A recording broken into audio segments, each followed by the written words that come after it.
I was the one they left behind. Broken hands, but still alive.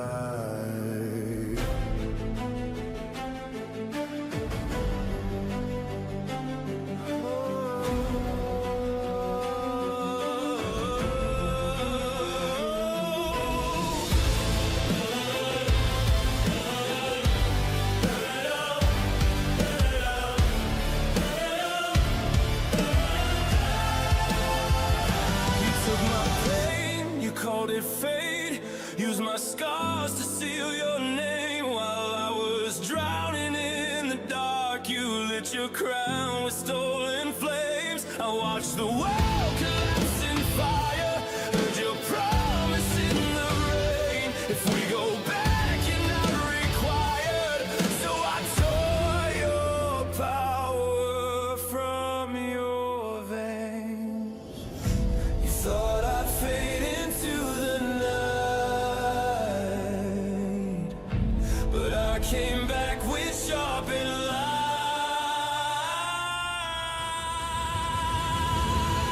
Now I'm rising from the curse you made. No more bleeding for your throne. Black hood burning in my veins. I'll save this world on my own. You ran from the end of days. I became the storm you feared. This time I won't be erased. I'm the one who stands. A young wounded man trembled at the sound of demands. He was a failure. What was he doing? The group in front of him urged him to steal Lord Arthur's curse. Even at his limit, Crash Valheim extended his hand. A mouth appeared among the writings on his hand. The young man, considered a failure born from the strongest lineage, made a spiritual arm emerge from the mouth in his hand that reached out to Lord Arthur. Arthur felt increasingly relieved. Black Hood, a skill that could steal curses from heroes rising against the destruction of the world caused by the imminent invasion. The man who became one of Asher's generation, Crash Valheim, healed others by taking upon himself the damage caused to them, suffering in their place. As Crash suffered, everyone rushed to give potions to Arthur, caring only for the Lord. Arthur looked up and finally saw a knight on a winged horse casting fireballs from the sky. The enemy was a frightening skull that unleashed attacks as hot as the sun. Faced with the enemy, he doubted he would win. Dropping his sword, Arthur pulled 3 women to himself, the Tigress, the Beautiful, and Mary. Embraced, they awaited the end. Crash, who was watching them, was furious. "What are you doing, bastard?" There was no confidence in Arthur. To him, hope had been extinguished, and only destruction remained. Crash's rage was supported by the countless people who had perished for them to come this far. Spending the whole day with women drove him mad. The Tigress. Ephania, the 3rd princess of the Ephania Empire of the Aegir generation, opposed Crash's words. "Shut your mouth! Arthur did everything he could. You're just trash that knows how to steal things. Don't try to preach morality." Being cursed at that moment enraged Crash, as no one there would have come this far if it weren't for his skill. He began to remind them, starting with the Beautiful, the Red Witch of the Tower of Magic. She couldn't use magic without her own voice, and he begged him to steal such a curse, but when he did and suffered in pain, she attacked him. Since then, her attitude hadn't even changed. Afterwards, she was Mary Diana, Knight of the Empire, a brainless fool who received curses everywhere, crying for him to remove them from her. Lastly, the princess who called her savior trash, even after he sacrificed his own eye to heal hers. Even she, who was from the Staro Kingdom faction, had long pursued Crash at the academy and caused so many to mock him. He had made such a sacrifice because she was one of the people from the Aegir generation, those who would save the world. Meanwhile, he was treated as a useless disgrace to the kingdom, cleaning up everyone's mess for so long. Crash questioned why he had gone through so many nightmares. He expected such things from everyone,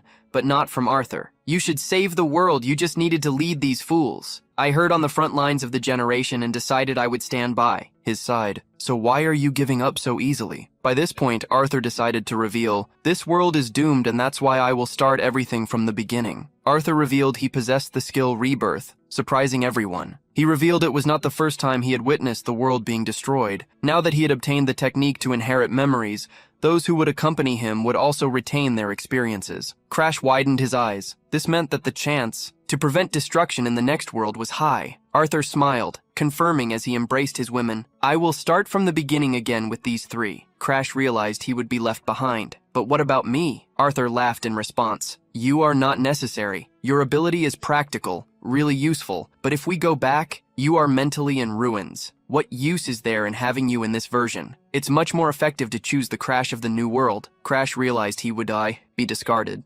Arthur wanted to use him and throw him away, and he did this with a smile on his face. "Don't worry, we will make good use of you." In the next world, Crash was left behind. He ran to try to catch up with them, even though he couldn't. Arthur tried not to think of him as a true companion, lying on the ground, with no strength left. Crash shouted, "Take me with you, you bastard!" Against Arthur's laughter, Crash felt his consciousness slipping away from the curses, but he didn't want to perish before the world itself succumbed. His ability not only stole curses, but also skills, albeit with a lower chance. He had never tried to use it on Arthur, but this was the time. The mouth in Crash's hand opened, and the black hood was activated. Arthur was skipping along, and soon the dark hand reached him. The shadowy mouth pierced through Arthur, swallowing what it could. Arthur sighed. "Crash, if you haven't given up yet." Having discovered that Arthur had lived through countless worldly destructions, Crash was sure he had been used in all of them. "How many times have I fallen into despair? But this time I will not be the one left behind." Arthur heard him, thinking that Crash had gone mad. Crash smiled and pointed up at the skeletal knight, replying, "Maybe I really have gone mad." Arthur failed to turn back time. The monster flew towards him. At this point, Crash was laughing in revenge. "You said you faced several world destructions. This time, if you want to live,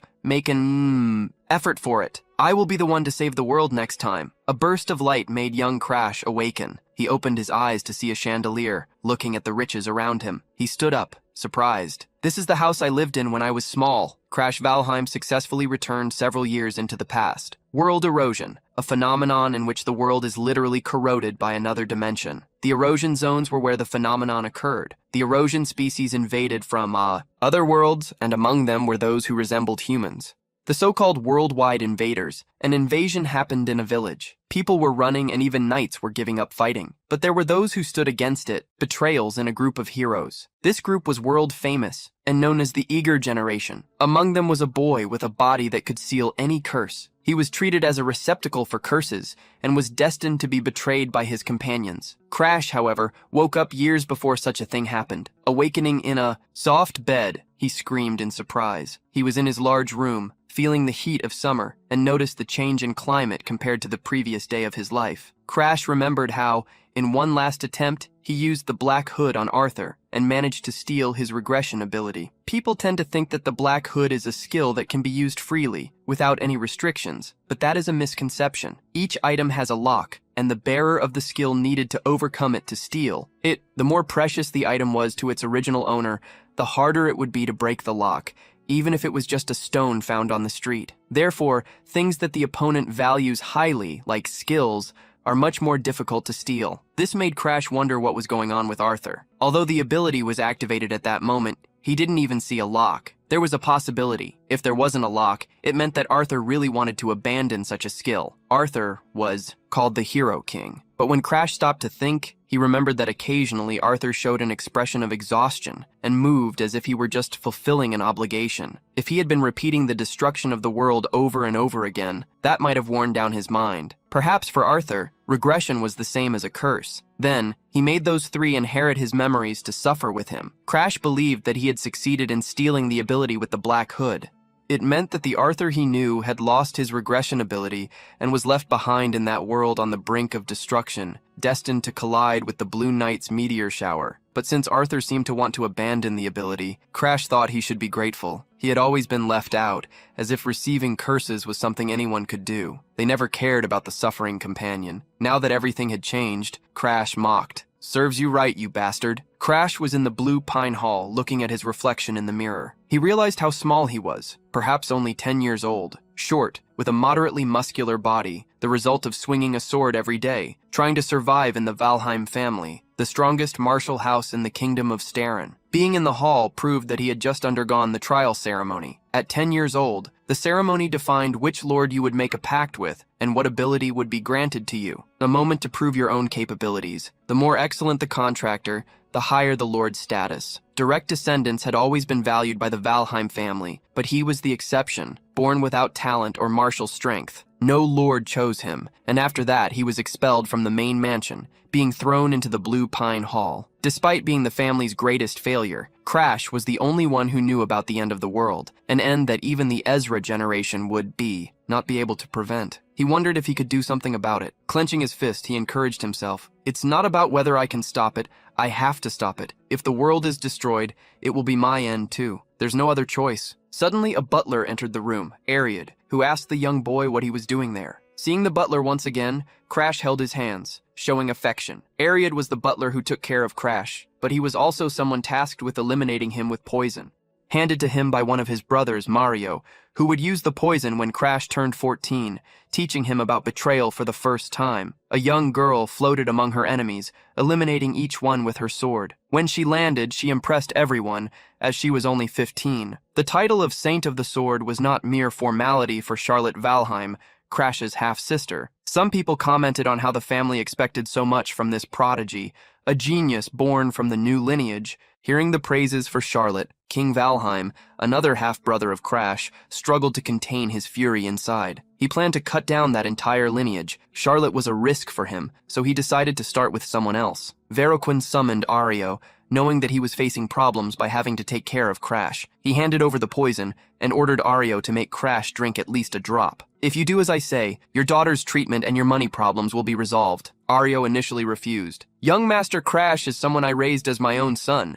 How could I? Veroquin gestured, rousing Ario. Are you saying you would choose someone else's child over your own daughter? The old man widened his eyes and made his decision. Red painted the ground. However, the one who drank the poison was not Crash, but the butler. Falling to the ground, the butler said his farewells, apologizing to the young master. I'm sorry, but you are precious to me like a son too. Unable to bear the guilt, Ario would consume the drink and leave the world forever. Knowing this, Crash grimly questioned him. When do you plan to use the poison my brother gave you? The butler became frightened, but the young man would not let him pretend to be an idiot. Would you sacrifice me, the child of another, for your own daughter? The old man looked away, unable to respond. Crash sighed, for as the butler did not admit it, there was nothing to be done. He blamed himself for being a failure, which was why Ariod would receive such orders. The butler was surprised, as he thought the young man would cry or become angry upon discovering the truth. He felt that the young master had changed. In a composed manner, Crash ordered the butler to follow him. The two went to a large hall resembling a library. As they approached a wall, Crash commanded him to cut through it. He believed that the Valheim family's butler could easily manage such a task. Butler obeyed and released a dark energy while holding a sword. The attack was executed and struck the wall, opening a hole and revealing a passage. The butler almost fell in surprise at the sight of the secret corridor. Seeing the young man enter the passage, Ariod felt that the change in Crash was real. There was unexpectedly a lingering atmosphere of the family leader in that place. Upon seeing a large padlock on a wooden door, the protagonist recollected old memories from the last time he had been there. Everything had been on fire, but this time, he would arrive in time. Ariod asked if he should cut the chains, but the young man said he couldn't do it. Crash wanted to test his own ability. From the black hood, shadows emerged from his hand, each possessing their own mouths. The chains were broken and the padlock fell, startling the butler. Shocked, the white-haired man asked the young master if he had formed a contract with a lord. He offered some excuse. Well, yes, I just made a contract with some insignificant lord regarding the library. Inform my father if you wish. The day before, the butler had seen the young master with a look that seemed to have lost the meaning of life. Changing overnight meant he must have acquired a good skill. He shared the same bloodline as the greatest genius born in Valheim. Ariota believed that, even if he was not at the level of Lady Charlotte, the young Master Crash, as he was now, would be worth it. The butler swallowed hard and called for his young master.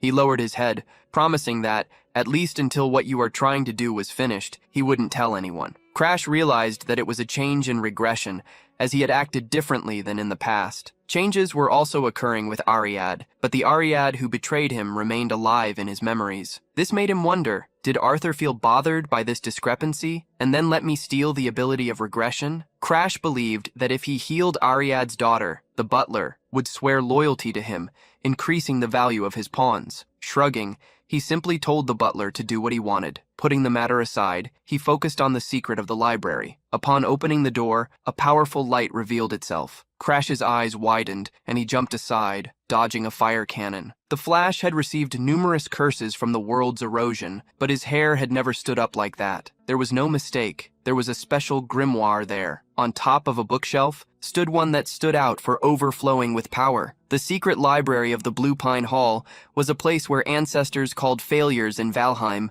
recorded their techniques and memories without omission, alongside grimoires preserved to achieve a state of mastery not through skills, but through human conquest. Initially, it was a freely accessible place, but due to one single person, it became a secret library. That person was Marius Valheim, the worst failure in the history of the Valheim family. But he was someone who became the strongest after being consumed by the world's erosion. The Flash reached out for the grimoire left behind by the worst failure. I'm sorry for the delay, ancestor. Marius Valheim was the worst failure in the family's history, but also the strongest person it has ever had. When he was at the height of his power, some of the strongest warriors in the world challenged him. However, before his strength, no one could stop him. Extreme blood immersion.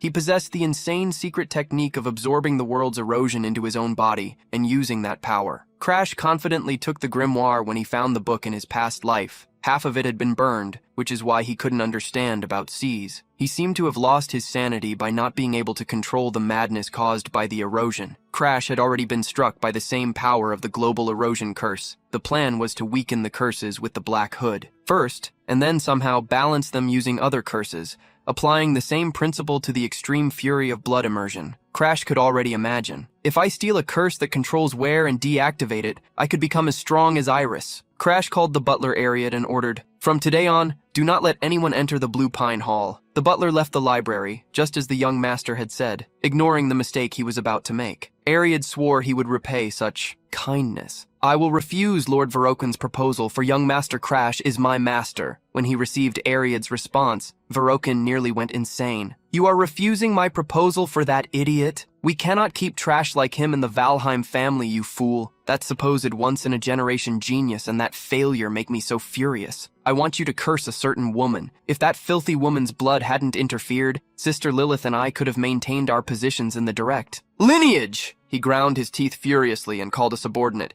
"Go to the Blue Pine Hall where Crash is, immediately.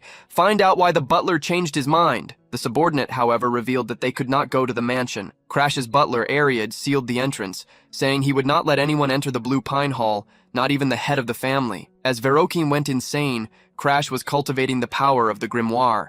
Amid Aura's training, he recalled the rankings. There are several levels in the mastery of Aura: Aura Emperor, Aura Master, Aura Specialist, and Aura User, with the latter being the first stage, the state of someone who has just learned Aura. The second phase is Aura Specialist, the stage with the largest number of corresponding users and the dividing line that separates ordinary people from geniuses. Crash had just reached the realm of ordinary people, while Charlotte, who was only 2 years older than him, was almost at the level of Aura Master, her talent being extraordinarily impressive. But even Charlotte, that unprecedented monster, would become helpless in the face of world destruction. Crash found himself pondering. Compared to Charlotte, I am still at the initial level of Aura Specialist. Can I really protect the world at this pace? The image of the old Crash from his past life emerged before the new young man. We won't know unless we try, right? There's no need to lament. Before the regression, we couldn't even use Aura due to the curses, but now it's different. Even if I can't compare to Charlotte, I can grow with the grimoire left by failures like us. Both, being the same person, smiled with confidence. I can become much stronger. That's enough for now. Days passed and Crash left the library. The butler was there to greet him with a towel. "Congratulations on entering the realm of Specialist." While wiping the sweat, Crash told him not to get emotional over such little news and, curious,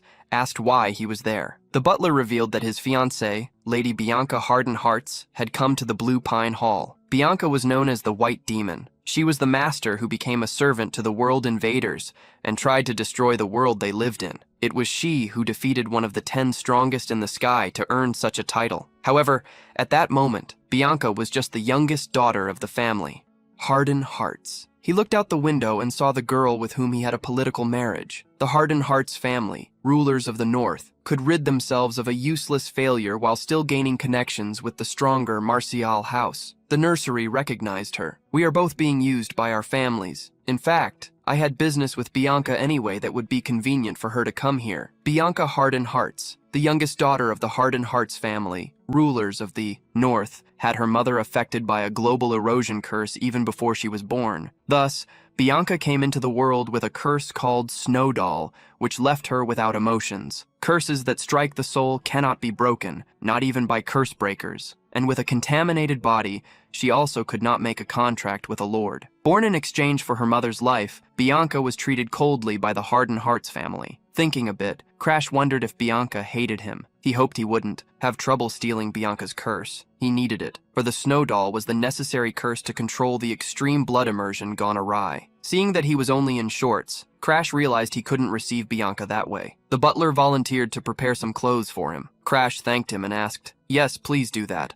Also, let her in and ask her to wait inside." 5 months ago, Crash had quarreled with Bianca and kicked her out. "You only care about the power of the Valheim. Family, stop pretending to be my fiancé." The young woman, for her part, wanted to leave, but was expelled. "My dear daughter, for the Harden Hearts family to survive, we must rely on the Valheim. At least you have a pretty face. Use that to win over their youngest son." They were placing the fate of the Harden Hearts family on the young woman's shoulders. Despite having no emotions, Bianca was still able to perceive that they were lying when they treated her kindly. Even with her family pushing her into a political marriage, she preferred it not to be with a sharp-tongued, pessimistic loser. While at Crash's house, she had decided to be the one to say no to the marriage. As soon as she entered the living room, where she met Bianca, Crash forced a smile. "I can't believe I served such hot tea knowing you hate it, Miss Cat Tongue.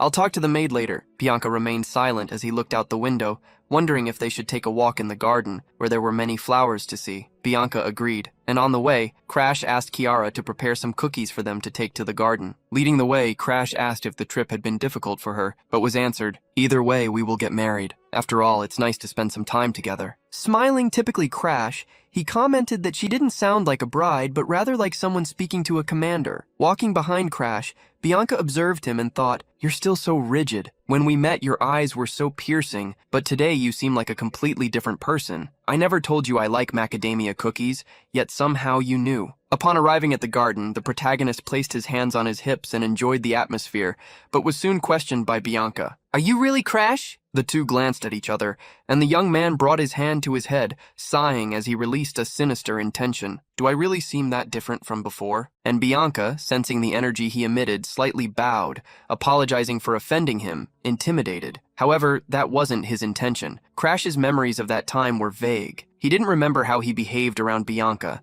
He only remembered that this expression on her face was the same expression she had that day when she appeared in front of the Arctic Pavilion. Deciding to tread carefully, Crash made up an excuse for his changed demeanor. "I can't blame you for thinking that way, Bianca.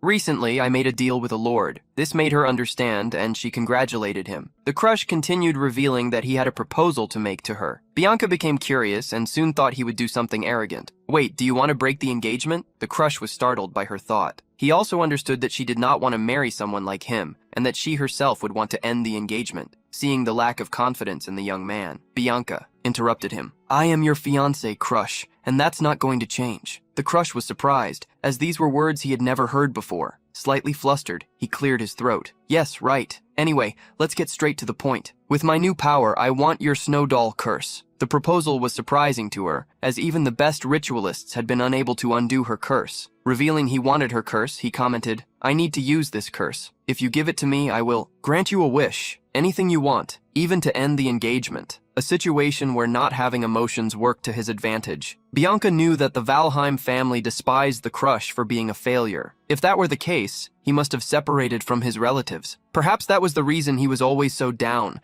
to the point of wanting to erase his emotions. Bianca analyzed the situation and remembered something the philosopher had told her. When people reach their mental limit, their minds go out of control, and when this happens, they may take their own lives or suddenly act in an extremely kind manner, as if they have changed their personality. These moments are dangerous. They are signs of imminent collapse. If someone close to you ends up this way, Bianca, stay by his side. Bianca held Crush's calloused hands and spoke in a sweet tone, though emotionless. "It's okay, Crush. You can get through this. You don't need a curse. You just need to control your emotions."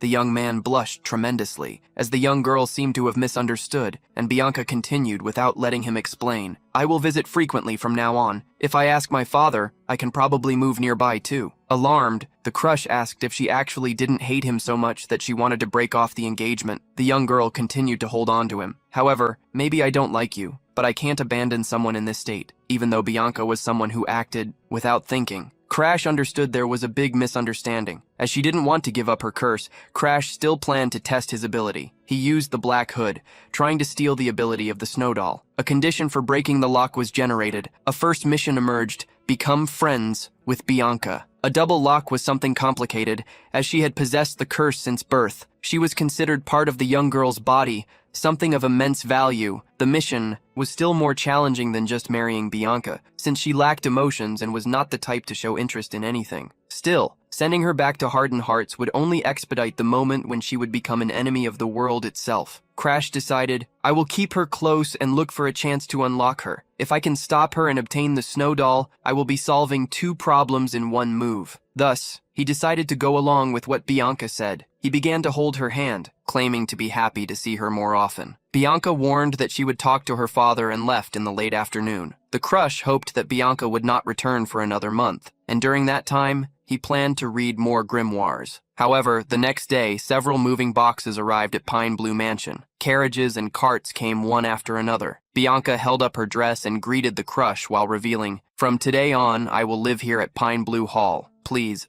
take care of me. Upon hearing this, Crash nearly fainted. A few days later, when he woke up in the morning, Crash saw a young girl with white hair beside him. As he got up, he wondered why Bianca had slept in his bed once again. He yawned while getting up, unintentionally waking Bianca, who was still drooling, sleepy, and confusedly asked, Why are you here? But it was he who should have asked her that. Returning to a secluded area, Crash cultivated the aura with a sword in his lap. Some time had passed. It had been a few months since he started living with Bianca. On the day she arrived at the mansion, he was shocked. Are you already moving in? Bianca revealed that her family had given her permission. Crash realized that, perhaps because she lacked emotions, her attachment to her family was weak, and she truly did not feel that kind of sentiment. Regardless, it would be more practical, as he wanted to befriend her. All of that had happened in the summer, but winter had already arrived. The year was about to end, meaning the opening of La Helene Academy was near. The institution had been founded through the cooperation of the 4 great kingdoms and the empire to train talents capable of resisting global erosion. It admitted students aged 15 to 20. Before Crash's regression, the academy produced countless members of the Blue Generation, many with overpowered abilities. Just imagining it made Crash grind his teeth. It was because of those bastards. Knowing everyone's weaknesses, he now believed he could steal their abilities. Once he got to the academy, he intended to steal each and every one of them. How would he turn 14? The following year, Crash would have another year to prepare and grow stronger. However, his talent had begun to become a limiter. The grimoires could only take him to the initial stage of Aura Specialist. To overcome this barrier, he would need to steal the curse of the Snow Doll and learn the extreme blood immersion. Crash met Bianca, who was reading outside, waiting. Bianca had been following him since the summer, not allowing him to be alone. She followed him like a baby bird following its mother. Crash wondered how much time he would need to spend before she finally saw him as a friend. As he pondered his concerns, the butler approached, informing him that an invitation had arrived from the Star Sanctuary. The Star Sanctuary was a formal gathering held once a year for the young nobles of the kingdom of Styron. Almost everyone attended, unless they had special circumstances. It was an opportunity to socialize and build connections. Remembering what it was about, he thanked Ariad. Since he had holed up in the Blue Pine Hall before the regression, Crash had few memories of that event. However, he knew that a certain person would be there and might help him fulfill his promise to Ariad. Thus, the butler could take care of his daughter. Crash instructed the butler to notify that he would be attending the event and that Bianca would accompany him. When the butler walked away, Bianca warned Crash that the people who attended the Star Sanctuary would probably criticize him. He was aware of this fact and that Bianca would also be targeted for it. He asked if it would be better for her not to go, but Bianca insisted that she would go. After all, protecting one's partner is the duty of fiancés. Crash didn't want her to think like a fiancé, but to express her honest opinion. Seeing the sympathetic look Crash gave her, Bianca once again remembered how good he had been to her in recent months. Even without reason, he conveyed a sense of warmth. No one in the Harden Hearts family had ever treated her kindly before. He was so gentle that she could hardly remember the awful first meeting. Because of this, she no longer disliked Crash. She made her decision. I will go with you, not as a fiancé, but as myself. When the day of the event arrived, they set off at sunset. In the bulky distance, they spotted a great castle, the Star Dragon Pavilion. It was the most famous place in the region. By the size, Crash wondered how much money the one who built the castle had. While he spoke to himself, Bianca lay on the bench, resting her head on his leg. The nobles of that world were respected because they fought against global erosion in place of the common people, and yet many of them didn't even train. They just partied every night. Still, they were called the future of Steron. Upon arriving at the castle, Crash wondered how many decent people could exist in the sanctuary of the star. With their arrival, their names were announced, and soon murmurs began to spread. Wherever Crash looked, they were surrounded by false nobles. Soon, a loud voice from a young man was heard. Valheim! It seems someone interesting has appeared. Sitting on a red couch was a young man next to him, a woman who looked more like a bodyguard. Sitting on the floor was a second young man with feline features. It seemed that real nobles were also present, some of whom would join the blue generation in the future. The young man with feline appearance was Balak Hogma, the young tiger. The woman with red eyes was Casada Elfin Amelia, and lastly, the wood archer, Annex Greaser. One day the three would be called the Triad of Steron. Crash simply ignored them, as he knew the reason they were interested in him. Charlotte Crash remembered when her sister, wearing a long red dress, visited him. Listen, Crash, when I wore a dress like this, everyone came to me, but none of them could defeat me in a duel. Sanctuary of the Stars? More like Sanctuary of Garbage. On that day, she had sworn never to go to the event again. Judging by the atmosphere of the place, Crash imagined that his sister had already caused quite a scene. At that moment, Bianca lightly tugged at Crash's shirt, telling him not to mind what people said. However, that wasn't what he was doing. He didn't understand why Bianca didn't seem to care about being insulted.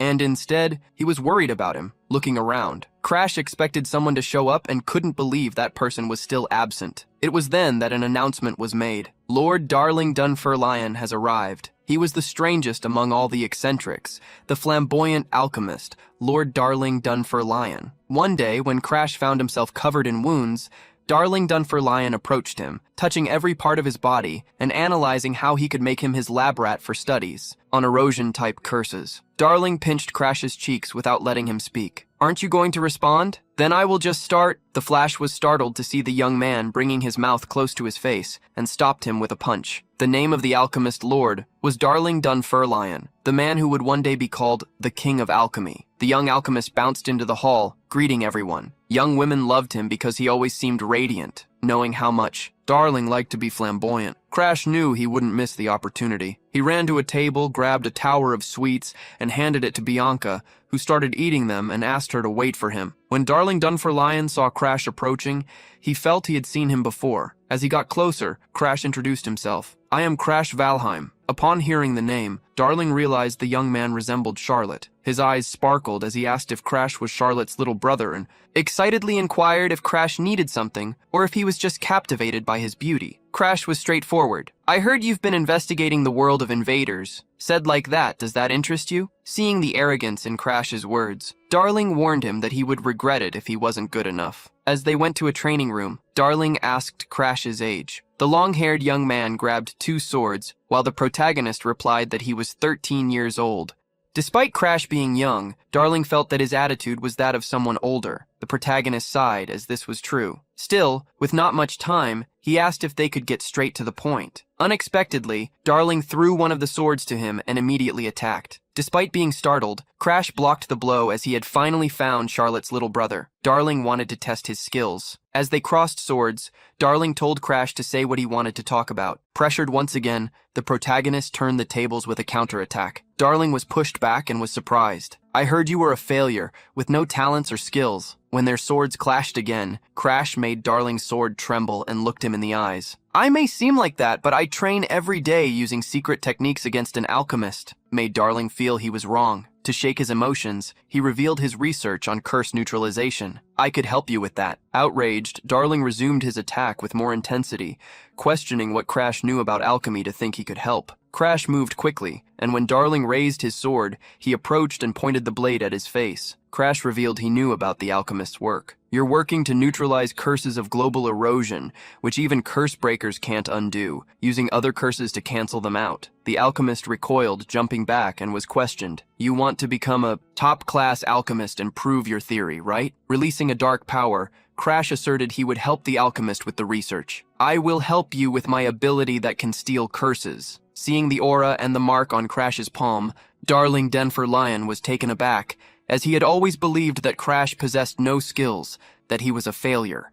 Darling believed that if that were true, it would be perfect. He wanted to hear the proposal. What price do I need to pay for collaboration? Darling asked, shocked. Wait, you want me to become your boyfriend? Crash dismissed such a ridiculous possibility and revealed his price. I will receive several curses in the future. I need you to create a potion that can suppress those curses. The young alchemist was confident in his specialty of potion making. Stealing abilities alone was not enough for Crash. Not even the Ezra generation with its trickster-level powers managed to prevent the apocalypse. That's why he thought that, as a failure, he had no choice but to use any means possible. Having heard that Crash had lost all motivation when compared to Charlotte, Darling realized it was a lie. On one side was an overwhelming genius, on the other, a stubborn misfit, and both were brothers. Darling shivered completely and asked for permission to ask a question. Are you going to enroll in the newly created La Helene Academy? Crash replied confidently. Of course I will. He was going there to steal abilities. Darling shivered even more, feeling tingles all over his body. He bounced excitedly. Perfect. I will make potions or whatever you need. If it involves curses, even better. Before that, Crash stated he had a favor to ask. He inquired if the young man knew of the discoloration disease and requested that Darling Denver Lion create a cure for it. Darling was shocked by the request and explained that the disease was incurable. However, in his past life, he had created a cure. Convincingly, Crash extended his closed fist. Can you do that? Darling felt his pride was at stake and accepted Crash's fist bump, sealing the deal. Crash asked him to send the cure to the Blue Pine Mansion when it was ready, and Darling stated he would personally deliver it. Something crossed Crash's mind. He asked, "You like my sister, right?" Lovingly, Darling revealed to adore Charlotte, and that was what confused Crash. So why do you keep saying there's an empty accent beside you and asking about boyfriends? Darling smirked, mocking Crush. You're still too young to understand. I just also like boys. Crush was startled and immediately ran away, screaming. But I don't. After managing to escape from Darling, Crash walked through the hall until he saw people gathering in an area. Upon arriving, he saw a young man gripping Bianca's wrist tightly. Bianca's eyes met his, and Crash immediately moved with a kick that struck the bastard holding her, sending him flying against a table. He saw Crash Valheim approach with a dark look, trying to drag my fiancé away by force. What the hell do you think you're doing? The young man placed his hand on his cheek, reacting to Crash's blow. Force! Crash questioned what he was doing, and the young man quickly revealed, I was following the orders of Lady Claudia. Everyone was shocked, as she was the second princess. Crash questioned if he was talking about Claudia from the Sterone Kingdom, and the young man quickly confirmed, fearfully, Yes, Lady Claudia. The second princess told me to bring Lady Bianca to her, but Lady Bianca resisted. So I tried to take her by force. There was nothing else to do. It was a royal order. Bianca might be the youngest daughter of the Lords of the North, from the Hardenhearts family, but her curse made her despised among the nobles. And that princess, who usually just played with her followers, to call her specifically didn't seem normal. Crash immediately knew there had to be a reason behind it. There had to be someone else connected to this. It could only be Annex, the Wood Archer, someone who was obsessed with Charlotte. After being humiliated at the Star Sanctuary, he couldn't shake off his twisted mix of hatred and admiration for her, and that finally drove him mad.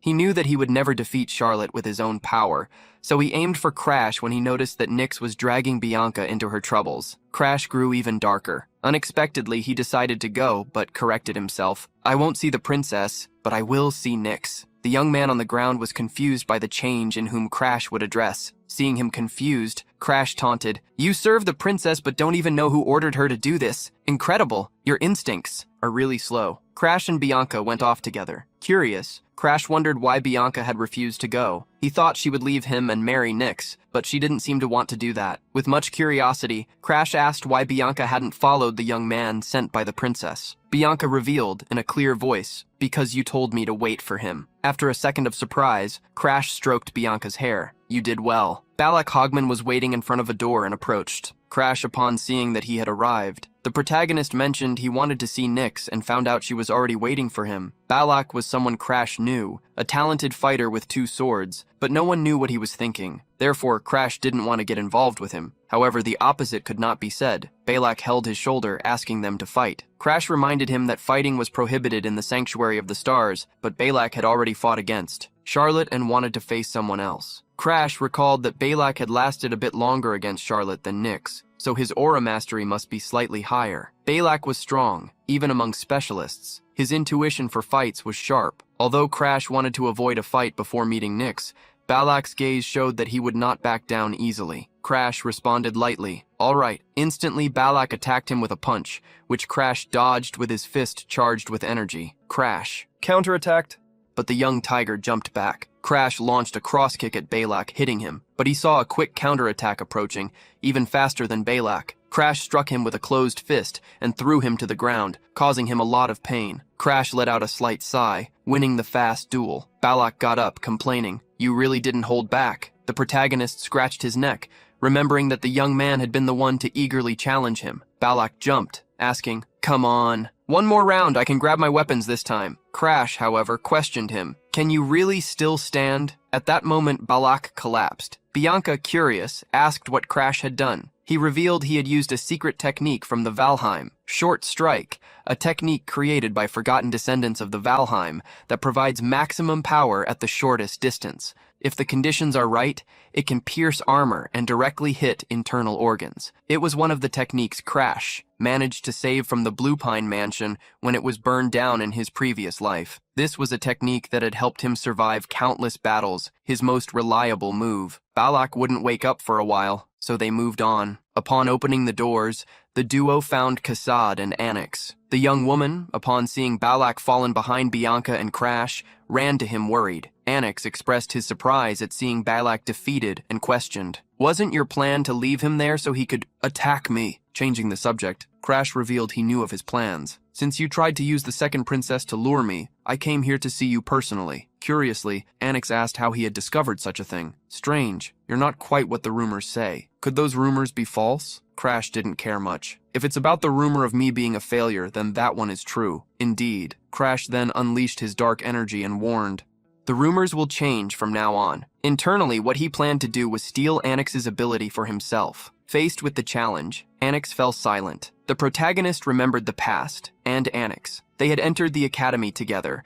and after spending so much time side by side, Crash managed to understand him. Anix had only stayed by his side because it was beneficial, and that benefit was quite specific. One day, when Crash was hanging off a cliff, above several monsters, Anix appeared to whom Crash pleaded for help. However, Anix had something else in mind. "If people found out it was my fault we fell into a trap, I would lose my position in the Blue Generation, right? But if I am the only survivor, no one will ever know the truth." Surprised by Anix's thought, he reminded him, "If they know it was your fault, you will be expelled." Anix didn't want to backtrack. "Don't worry, I'll put all the blame on you. Everyone hates you anyway, so this will blow over quickly. It will all disappear." Anix smirked mockingly and thanked Crash for being a useful friend. This infuriated him, as he knew Anix only got close to him because of Charlotte. Even that situation had been caused because he couldn't stop thinking about her wedding. With a look of disgust, Anix revealed the true reason for wanting to rid himself of Crash. "You have no abilities, but you are always ready to twist people's words. How can Charlotte get married? A line would be drawn between them." Anix decided it was better that way. Charlotte was getting married, but he felt it was like a funeral for his love. While Anix was lost in his thoughts, Crash lost strength. His hand slipped, and he was falling toward the monsters when Arthur saved him and invited him to his team, starting yet another misfortune. When Arthur exposed Anix, he was expelled from the Blue Generation. After that, he even tried to marry the princess, something that irritated Nyx. He looked at the protagonist, mocking him and his sister. His way of speaking is just like Charlotte's. Curiously, Crash was warned not to mention his sister's name. Casually, shadows appeared around him as he advanced. "We may be similar, but by fighting with me, you will see the difference." Crash's punch was blocked by a thick plant root. He used the tree for support to spin his body and tried to kick, but that was also blocked. The aerial roots grabbed Crash by the leg and lifted him up. Several others appeared, trying to attack him from all angles. Luckily, he broke free, retreating near Bianca. Crash sighed, seeing how Nyx continued to be a problem. The young man who possessed the secret technique of the Greiser family, aerial plant style, scoffed. "Is that all you've got? You can use a weapon if you want." This was a unique technique that strengthened and controlled plant life through aura. Combined with his recovery ability, he could multiply plants and extend the limits of the technique. Crash accepted the challenge and picked up a stick. "I'll use your own plants," Annex challenged Crash to try. "Let's see if you block the next attack with that little twig." Crash moved quickly, dodging all the roots. Annex was shocked, as although Charlotte could do the same, Crash was supposed to be just a failure. Crash was confident that Annex was not a worthy opponent. Having seen his abilities countless times, he knew each of his movements. As he got close enough, Crash taunted, still thinking of Charlotte. Annex felt that Crash was going too far. He used all of his recovery power to make the plants grow. A giant root struck the balcony and made Crash retreat. A large wooden monster had emerged, a celestial wood titan which Nyx commanded to intimidate. "Watch what you say to me," Crash, smiling.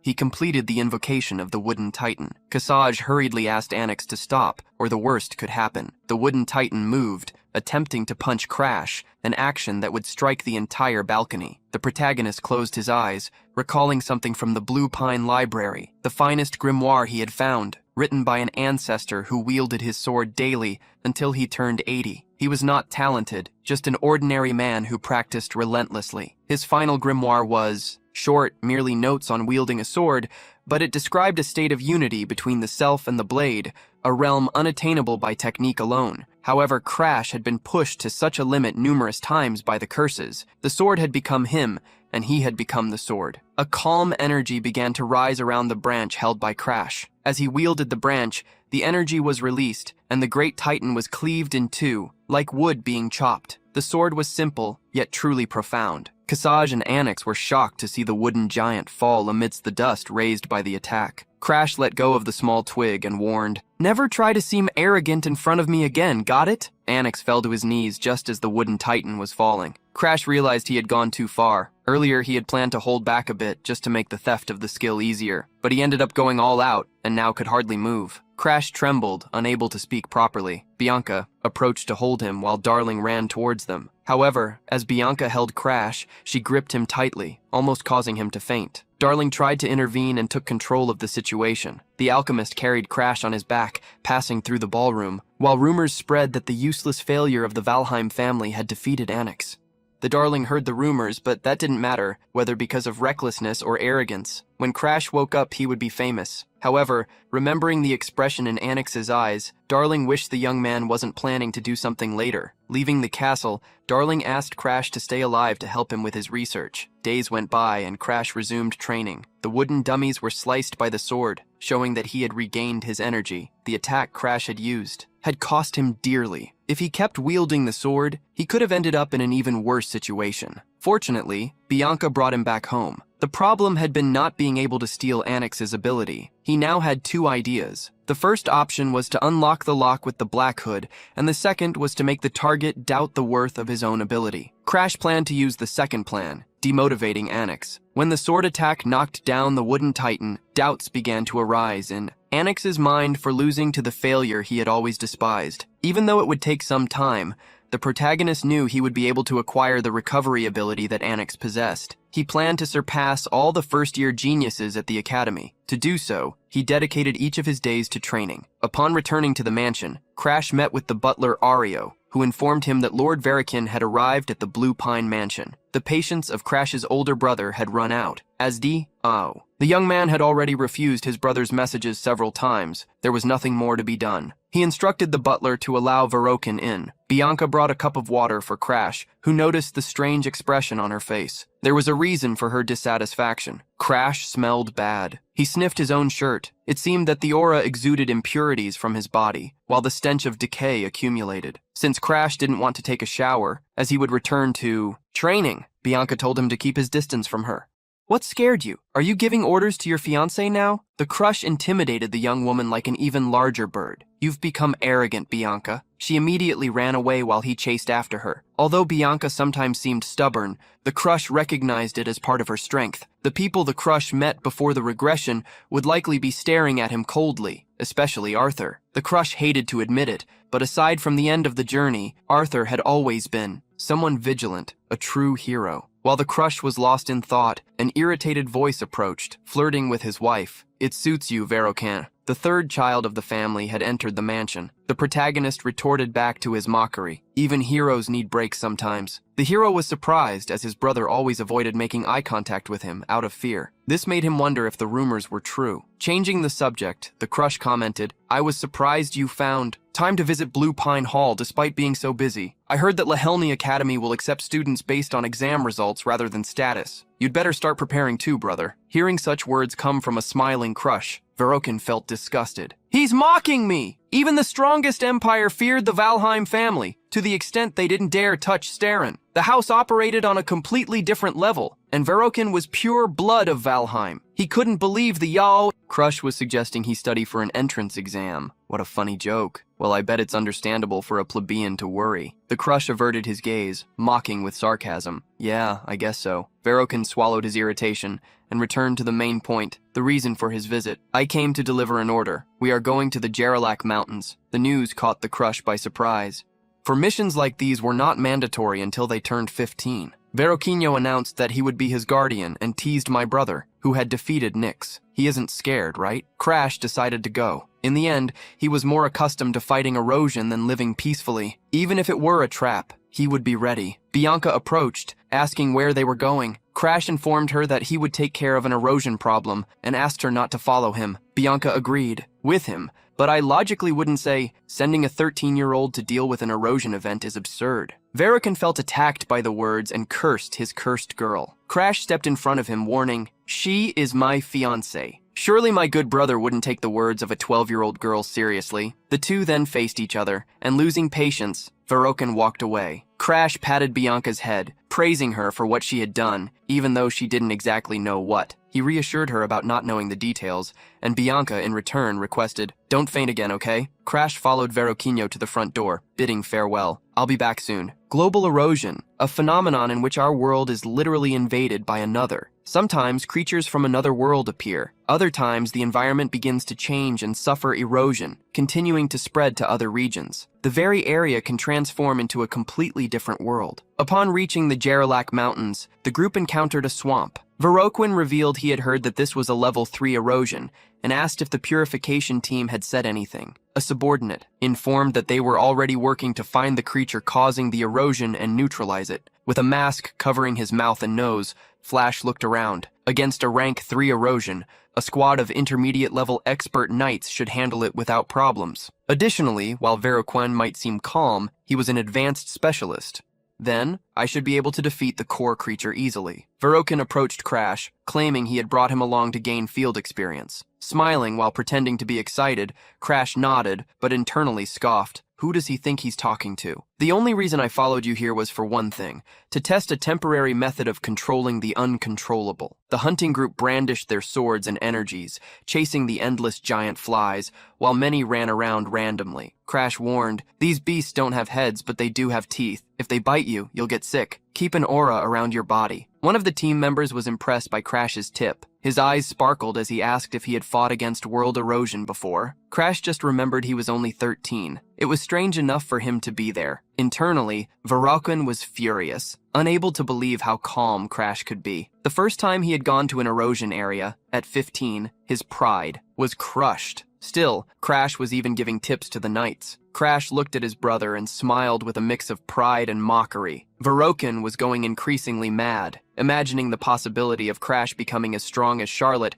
and surpassing him too. Verokin began to wield his own sword against all the monsters, venting his rage. Crash noticed his brother's change of attitude and walked over to him, warning that they should be close to where the core creature was. A red aura emerged at their feet, indicating they were entering another territory. Verokin smiled, asserting they were lucky. This would make things easier. However, Crash warned, that's why we need to stay even more alert. If there are no creatures here, the core creature might be stronger than we expected. The knights heard Crash and grew apprehensive.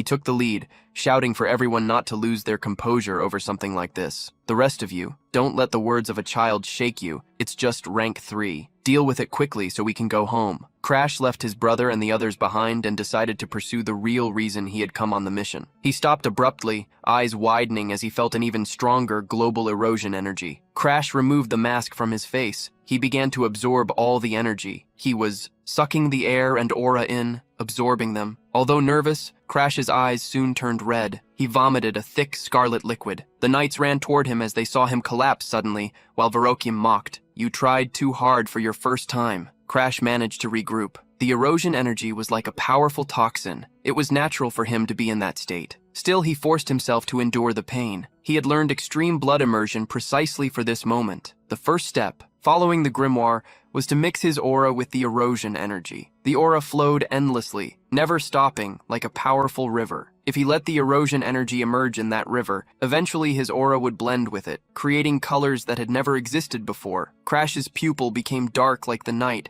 with a red dot in its center. He began to experience loss of control. Anyone with a weak mind would go insane going through that. Crash then used a secret technique. After the era of Damaris, it was believed that the Blue Pine Mansion had vanished from history until a blind ancestor discovered the hidden library. One day, unable to read the grimoires, he sealed the door again, and to ensure that no one like him would ever be trapped in ignorance, left a grimoire inside the library. The name of that secret art was hypersensory perception through aura, sixth sense.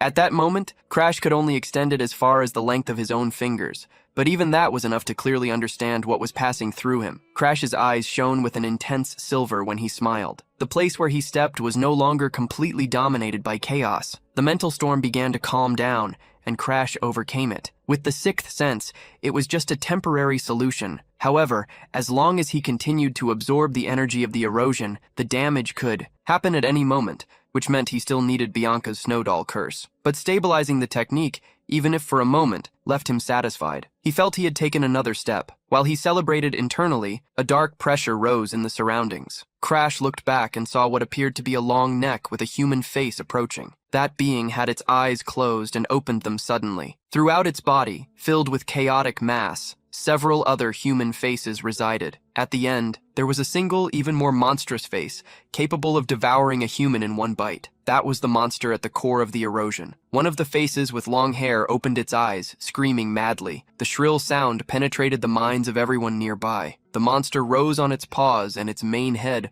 eyeless with just a gigantic mouth, directed itself towards those closest. The warning cry sounded quickly. "Everyone prepare for battle!" Verokin and the knights raised their swords, getting ready. The young man leading them channeled his aura, igniting his own body and the sword he held. Everyone was impressed by Lord Verokin's Ignis ability. Beyond beautiful, it was devastating. Crash faced Ignis, the ability that had burned his arm in his past life before the regression. Verokin had become a person, completely unbalanced, wondering who the brother was in that life. Crash wished he hadn't changed. The monster of erosion attacked the first human, creating a hand that, as it approached his body, stole his face. The faceless man fell to the ground while the knights assembled to protect him, but soon even the lords began to have trouble against the 8 arms that the monster had created. The newbies were in an even worse situation. It was bad enough that some wanted to give up, but Verokin shouted, "Push forward!" He himself advanced, wielding flames on his sword and launching them to cut the arms of the otherworldly monster. The faces that the monster had stolen and housed in its body began to burn along with all the mass of the beast. Verokin shouted, raising the morale of the group, "Don't give up! I'll create an opening!" Everyone cheered and celebrated upon seeing Lord Verokin proudly leading them. He wondered if Crash was watching him, but seeing him disappear made him question whether his brother had been caught by the monster. Verokin found him behind a rock, not looking at him, but at the creature of 1,000 faces. Enduring the damage caused by the fire, the creature shed red tears. All the faces on its body wept gloomily. That was not normal, and it alerted Verokin. He quickly recoiled upon feeling an impossible pressure. Facing such power, he knew he needed to defeat the being of 1,000 faces before it became even stronger. He spun his body and launched a fire slash at the monster, but even with aura on his attacks, it caused no damage. He immediately shouted, "Knights of Valheim, listen up! Attack before this turns into something worse!" There was no response, which infuriated Verokin. "You call yourselves knights, being cowards." However, when he turned around, he saw the knights standing still. Their faces had disappeared. That was impossible to believe, as they had never even touched the being of 1,000 faces. It was then that Verokin touched his own face, feeling it begin to disappear as well. The monster was already before him, staring with its hairy face and giant mouth. Suddenly it began to rain and thunder.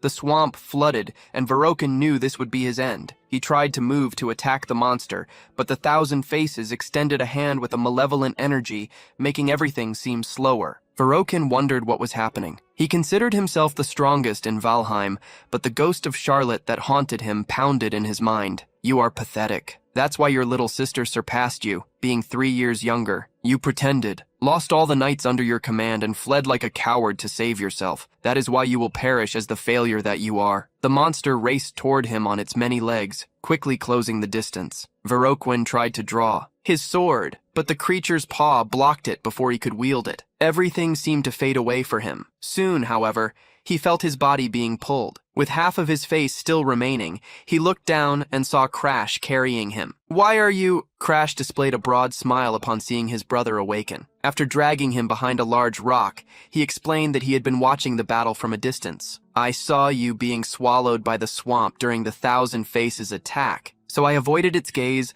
pulled you out, and brought you here. Verokin pushed his legs against Crash, insisting that he could walk on his own. However, Crash asked if he could truly manage in his condition. Verokin looked down and saw one of his arms in a destroyed state, holding a sword. Crash asked if his brother really didn't need help. Verokin gritted his teeth and took the sword for himself. But as soon as he tried to get up, he heard the roar of the 1,000 Faces and felt alarmed. Are we still near the lair? How far are we from where we were attacked? Crash did not know what to say. We walked for a while, but we did not reach the edge of the swamp. The field seemed to close in around us. Verokin understood what that meant. They could not escape until they defeated the Mill Faces. He fell to his knees, cursing the situation. Crash then revealed, actually, I have a final technique, one that Lady Charlotte taught me. It's because of her that I was able to fight on equal terms with Nyx in the Star Sanctuary. Verokin was surprised and wondered if Charlotte truly felt any affection for her brother. He asked if the technique could defeat the Mill Faces, and Crash confirmed, we cannot lose like the others in this erosion field, so I would like to try. Acknowledging that Verokin did not believe him, Crash pressed him. But you trust in Charlotte's strength, don't you? Verokin agreed that Charlotte was a genius. Rising to his feet, he warned, if you fail, it will be the end for both of us. Crash smiled mischievously and swore to his brother, don't worry, I won't fail. The rain continued to fall in the swamp, and as they hid among the bushes, Crash warned that the Mill Faces was approaching. Verokin prepared the Ignis as Crash requested, signaling that they could begin. Crash emerged from the thicket, moving into an open area. He released his own aura, imbuing it into the sword while closing his eyes. Verokin watched, astonished. All the surrounding energy was gathered into the sword. Verokin widened his one remaining eye, startled by the incredible focus. His brother possessed. He had never seen such a pure aura before. When Crash instructed him to combine the flames of Ignis with Charlotte's secret art, earlier he hadn't believed it would work, but now he saw with his own eyes the aura that Verokin had never mastered, no matter how hard he tried. Crash was managing to endure. The protagonist called for his brother and commanded him to use the Ignis. The flame created by Verokin directed itself towards the sword, imbuing it with fire.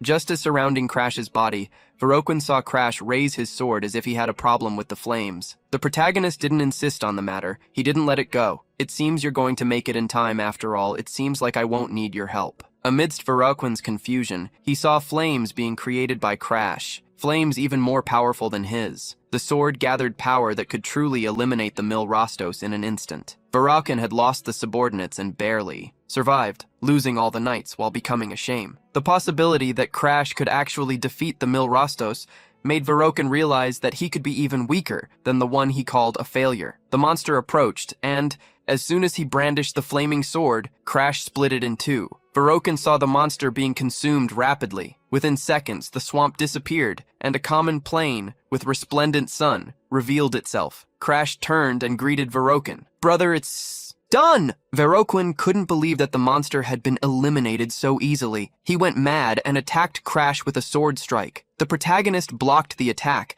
which didn't even possess the flames Verokin tried to use. The young man realized that he could no longer use the power of Ignis. The dark Crash thanked him. Thank you, Verokin, for never changing the conditions to unlock the theft of Verokin's ability. They were easy. First, willingly deliver part of the Ignis to your opponent. Second, believe that the opponent can wield the Ignis better than you. And finally, the collapse of your pride. The moment Verokeen transmitted the Ignis to Crash's sword, the power became his. The protagonist retaliated the attack he suffered with an even greater cut. Verokeen couldn't dodge and was hit. Crash approached one of the pieces of the Mil Rostos monster, consumed by fire, and cut a piece of the charred flesh. He impaled the piece of meat with the sword and approached his brother with whom he conversed. I used to want to get along with you and the others, but you said I wasn't welcome. Your constant hostility ensured that. Even so, I thought that just this once you would finally accept me as your brother. Crush had the brother eat the piece of meat while commenting. Still, I clung to a faint hope that, since we are brothers, you would finally recognize me this time, but it seems you never had that option. To begin with, coming into contact with the meat of the mill faces made Verokeen lose the rest of his face while screaming and trembling. Crash remembered the day Verokeen had attacked him with flames. He was just like his brother was now, thrashing on the ground. Soon, Verokeen stopped moving. Crash looked up at the sky, from which light drops of rain were still falling on a small lake, and sighed. This is ironically a beautiful day. Soon, the news that Verokeen's entire unit had been annihilated reached the Valheim main estate. The erosion was reclassified as level 5. Around, it was said that a high-class specialist was needed to suppress it. While the family laid over the coffin, where they covered Verokeen's face, comments arose that if the young man hadn't sacrificed himself, Lord Crash wouldn't have survived either. Verokeen's relatives arrived in a fury, discovering that only the one they considered a failure had survived. The head butler of the Valheim family tried to calm them down, reminding them how honorable Verokeen's sacrifice had been. Don't waste his noble end. Outside the funeral hall, Crash glanced at the situation. Everyone had believed his testimony, and no one suspected the truth. Thanks to Verokeen, this mission yielded great results for Crash. He fully adapted to the extreme immersion in blood and confirmed that his sixth sense could partially control the resulting attack. And through Ignis, he obtained the power of black flames. Ignis could burn anything. So, when it touched the essence of the very erosion of the world, this was the result. The black flames were much more powerful than I expected. Made like a card up my sleeve, despite the sinister color of the flames, it was what Crash needed. Moreover, the problem that had to be solved in the main family was that an investigation into the abnormal phenomena in the eroded lands of the world would need to be submitted to understand them. Flash headed towards a large door and was granted entry. The protagonist held information that no one yet knew about the reason for global corrosion. It was all the work of the world invader. His true body sleeps in an endless dream, and he could only observe reality through his servants, the Immortals. The fact that they had already begun their activities meant that humans could encounter their undead subordinates at any moment. Soon, as Crash passed through the large door, he found himself in the garden with a young woman who had a star tattoo on her neck. Sephira, a fourth-class investigator from the Erosion Survey Department. She carried 2 folders with documents. The star on Sephira's neck caught Crash's attention, who tried to compose himself. It seems we've met again. The young woman was confused, but soon heard, Hey, Immortal, I want to make a deal with you. I will erase your immortality for you. Sephira grasped what his words meant. Tell me, are you the regressor? A shadowy body, sharp red eyes, and a scar on the face over. The eye appeared on Sephira, who revealed, I have been searching for someone all this time, but it seems fate has sent me the wrong man. The Immortal, the Crimson Gardener, August. Before the regression, under Arthur's orders, Crash tried to steal her immortality, but that attempt ended in failure. They then sealed her and put her in a state where the regeneration of immortality needed to be 100% expended to keep her alive, preventing her from controlling the servants. The women who followed Arthur began to comment on the difficulties they faced because of August, but Arthur quickly intervened to prevent any fighting. Arthur thought it was a pity Crash couldn't steal the curse of immortality, but the condition for that was to be stronger than August himself. When asked if he was a regressor, Crash questioned what made Sephira think he was one. Sephira revealed parts of her true self while smiling. The moment a child dares to propose something like that, it becomes obvious that only a regressor would do it, unleashing part of their great power. Sephira scoffed. You are trapped in your infinite time loop, yet you still claim you will eliminate me, the one who transcends time itself. Don't make me laugh with such transparent lies. Showing that he wasn't lying, Crash extended his hand and warned, My ability might even steal your immortality. August had been raising the level of every erosion for centuries just to find someone capable of eliminating it. Now the one who could remove her immortality stood before her, watching Crash obtain an item that was in his mind. She believed and asked what condition the young man needed to provide her with what he sought. Crash made his request, Help me become stronger. My ability will only activate if I am stronger than you. August decided he would make Crash his apprentice. Thus, he could rid himself of the immortality he gained by selling his own soul. August's power soared like a dragon as he swore, I, August, the Crimson Gardener, will make you the strongest man alive. A strong wind was created by her aura, almost making Crash fly away. The Crimson Garden had strength to rival Arthur and commanded legions of servants. With her help, he could become even stronger, even needing the power of an invader. Crash vowed that he would protect the world. A skill is a unique power held by only one person in the world. According to this rule, it was Arthur's regression skill. He returned to him in this life, meaning it was impossible for Crash to regress again by his own will. If the world perished again in this era, Crash would be swept away with it. Having sealed the deal, Crash extended his hand, happy to have you with him. Crane, hearing the young man call her by her real name, smiled with sharp teeth. Crash! Call me master! She punished him with a slap on the head, pushing him down into the ground. After finishing the agreement, Crash declared he would leave. Mosswitch surprised her. You don't live here! He revealed he hadn't lived there for years and could hardly remember his parents' faces. Suddenly, a hooded woman, one of the adult wings from the Hall of the Valkyries, approached Crash, warning him that his mother was calling for him. Crash was taken aback, as his mother had never shown her face while he lived in the Blue Pine Mansion. There might be a chance she had grown curious upon hearing rumors about him. The Valkyrie also revealed that the head of the family had said that upon returning from the Forbidden Domain, he intended to meet you in person this time. Crash was startled. Crash's father had ascended to a semi-divine state. Perhaps he had sensed something of the young man through the stars. Telling the boy that his father wanted to see him, the Valkyrie asserted that Lyda had requested he remain in the mansion until the main event occurred. Bianca, however, was waiting for him, and there were many things to do. He did not want to waste time. As this was not a direct order from his father, Crash announced, I'm leaving. I'll return when my father personally summons me. Crash also thought of a possibility. Perhaps he would come to see me himself. The carriage awaited the young man, who departed immediately, leaving the realm and crossing the fields. Inside the carriage, Crash managed to rest for the first time. Outside the carriage, a red bird tapped its beak on the window. Watch your rude manners, apprentice. Open the door, Crash complained to the red raven. Cream, don't you think your crimson tone is a bit too flashy?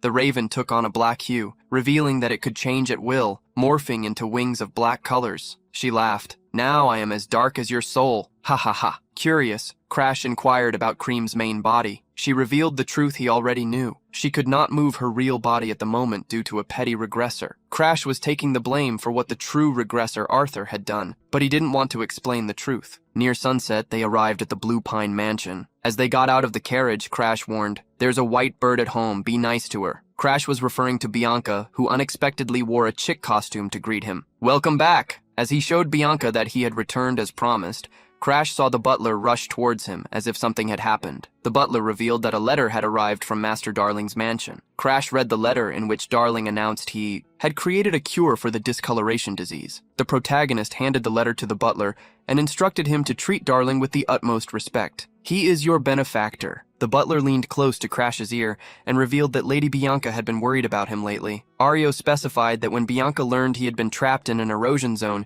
she immediately wanted to visit him at the main mansion. Crash had not checked Bianca's curse lock lately. This time he did, creating a dark hand that approached her. Bianca's curse lock was open. He could pass through it. Seeing Crash stare at her in surprise, Bianca asked if something was wrong with her face. The protagonist changed the subject and revealed he wanted to introduce her to his new friend. The black raven was about to fly when it was held by Bianca, discovering that the bird's name was Cream. She hugged it, even sniffing it. It's soft as whipped cream. Crash ended up realizing how much Bianca loved animals.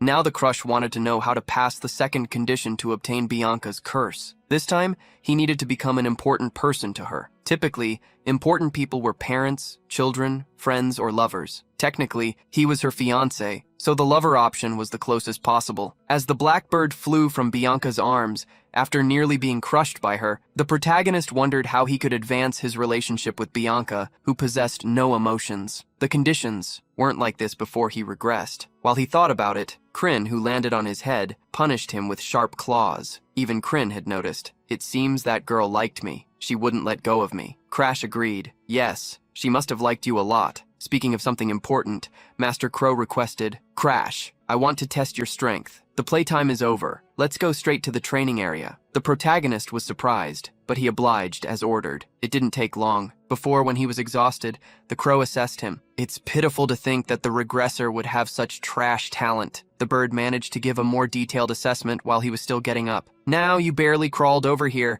using your past experiences and secret techniques, but this effort will be surpassed by a true genius in less than 5 years. However, this will only happen if we are talking about pure talent. Talent means nothing in front of me. Cream recalled the skill that Crash possessed and advised him. If you lack talent, just steal it from someone else. You, who have never been able to escape the bottom of the production line, I will be the one to lift you up. You will achieve everything from a place higher than the clouds. Lastly, the bird revealed the shadow of its true appearance and demanded, and after all this, you will even steal my immortality. Hearing the motivating words, Crash clenched his fist tightly and decided, well, this is going to happen anyway. A few days later, on a sunny day, Darling cheerfully hopped through the garden of the Blue Pine Mansion during his long-awaited visit. He ran towards Crash, who was practicing with his sword. You kept me waiting too long, sweetie. Crash, irritated, told him not to call him that, which only made Darling more excited. Getting to the main topic, the protagonist asked what he was doing at the mansion,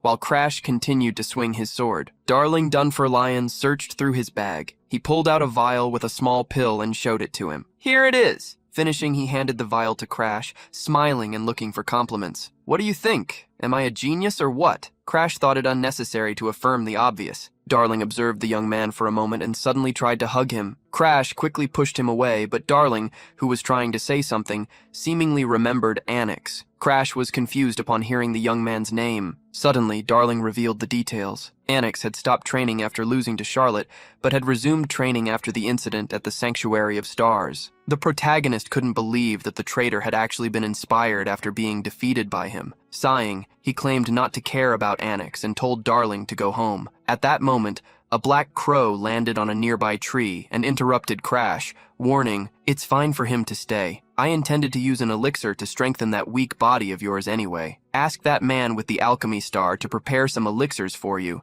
a special medicine that boosts physical attributes and aura when consumed." Darling had still not left and was pouting, trying to convince Crash to let him stay a little longer. The elixirs were extremely expensive and sometimes involved secret manufacturing techniques passed down through family lineages.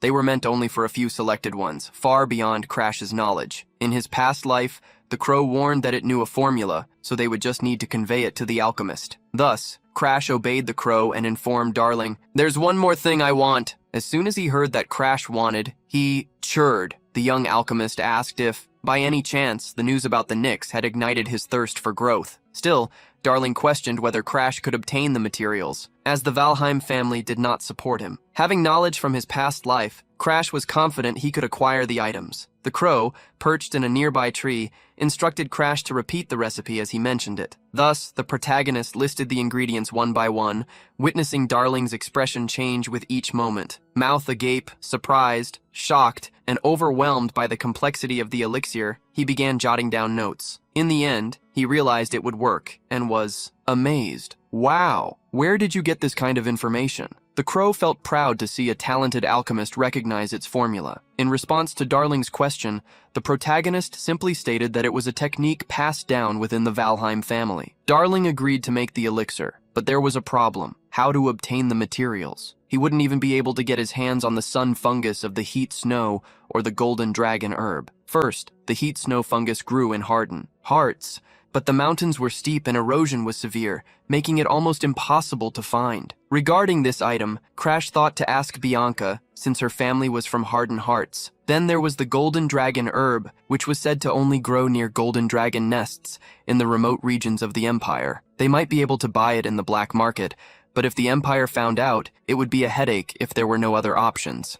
Crash would have to find an underground cellar in person, but Darling knew a better way. There's a junior martial arts tournament held in the Ephania Empire for those under 15 years old. All you have to do is come in first place. The reward for this tournament is the golden dragon herb. What do you think? Good idea, right? The protagonist scratched his head, reminding Darling that he was from the Valheim family. The Empire was likely using this tournament to gain political leverage against the Academy. If a Valheim participated, things would get complicated. However, Darling had a plan. He took a pink vial and told Crash to drink it. As soon as the protagonist consumed the contents of the vial, his hair grew, and his body was altered. He was transformed into a woman. Excitedly, Darling revealed the plan. Anyone can participate in the tournament as long as their identity isn't revealed. Right, all you need to do is enter the tournament as a girl. Crash, the crow, rolled his eyes at the alchemist's plan. Crash was the one who became even angrier. He unleashed his corrosion energy and made Darling cry as he deeply apologized. A few days later, Crash found himself training with the crow. The bird created blades of dark energy,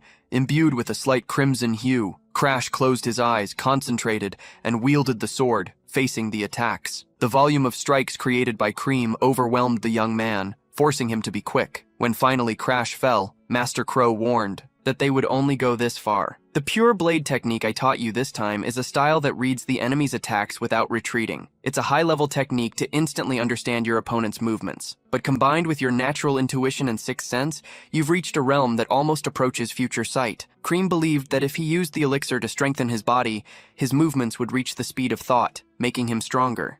He announced that it was time to leave. Crash prepared himself and followed. Where are we going? In Crash's hands was also a small blue potion. A few days earlier, he had obtained the medicine from Darling, who warned that not even detection magic would discover it. He would use the potion to disguise himself. Discovering the potion's effect left Crash extremely irritated, as Darling had turned him into a woman as a joke. Even days later, he still sighed at the thought of the ordeal he went through. Soon, Crash found himself with the butler waiting by the carriages. The area had managed to make contact with the lawless zone, and a merchant would help them enter the Empire illegally. A young girl with pink hair, in front of a cage where there was a fox, introduced herself and asked him to hide, seeing that he was going with a dealer of erosion species. Crash believed they would be able to enter the enemy kingdom. He thanked the butler, leaving the Blue Pine Mansion. Under his, command, the butler accepted the mission, releasing an aura of justice. I will not let anyone in, even if the visitor is the head of the family. On the day that Darling delivered the medicine for the discoloration disease and Crash handed it to Ariel,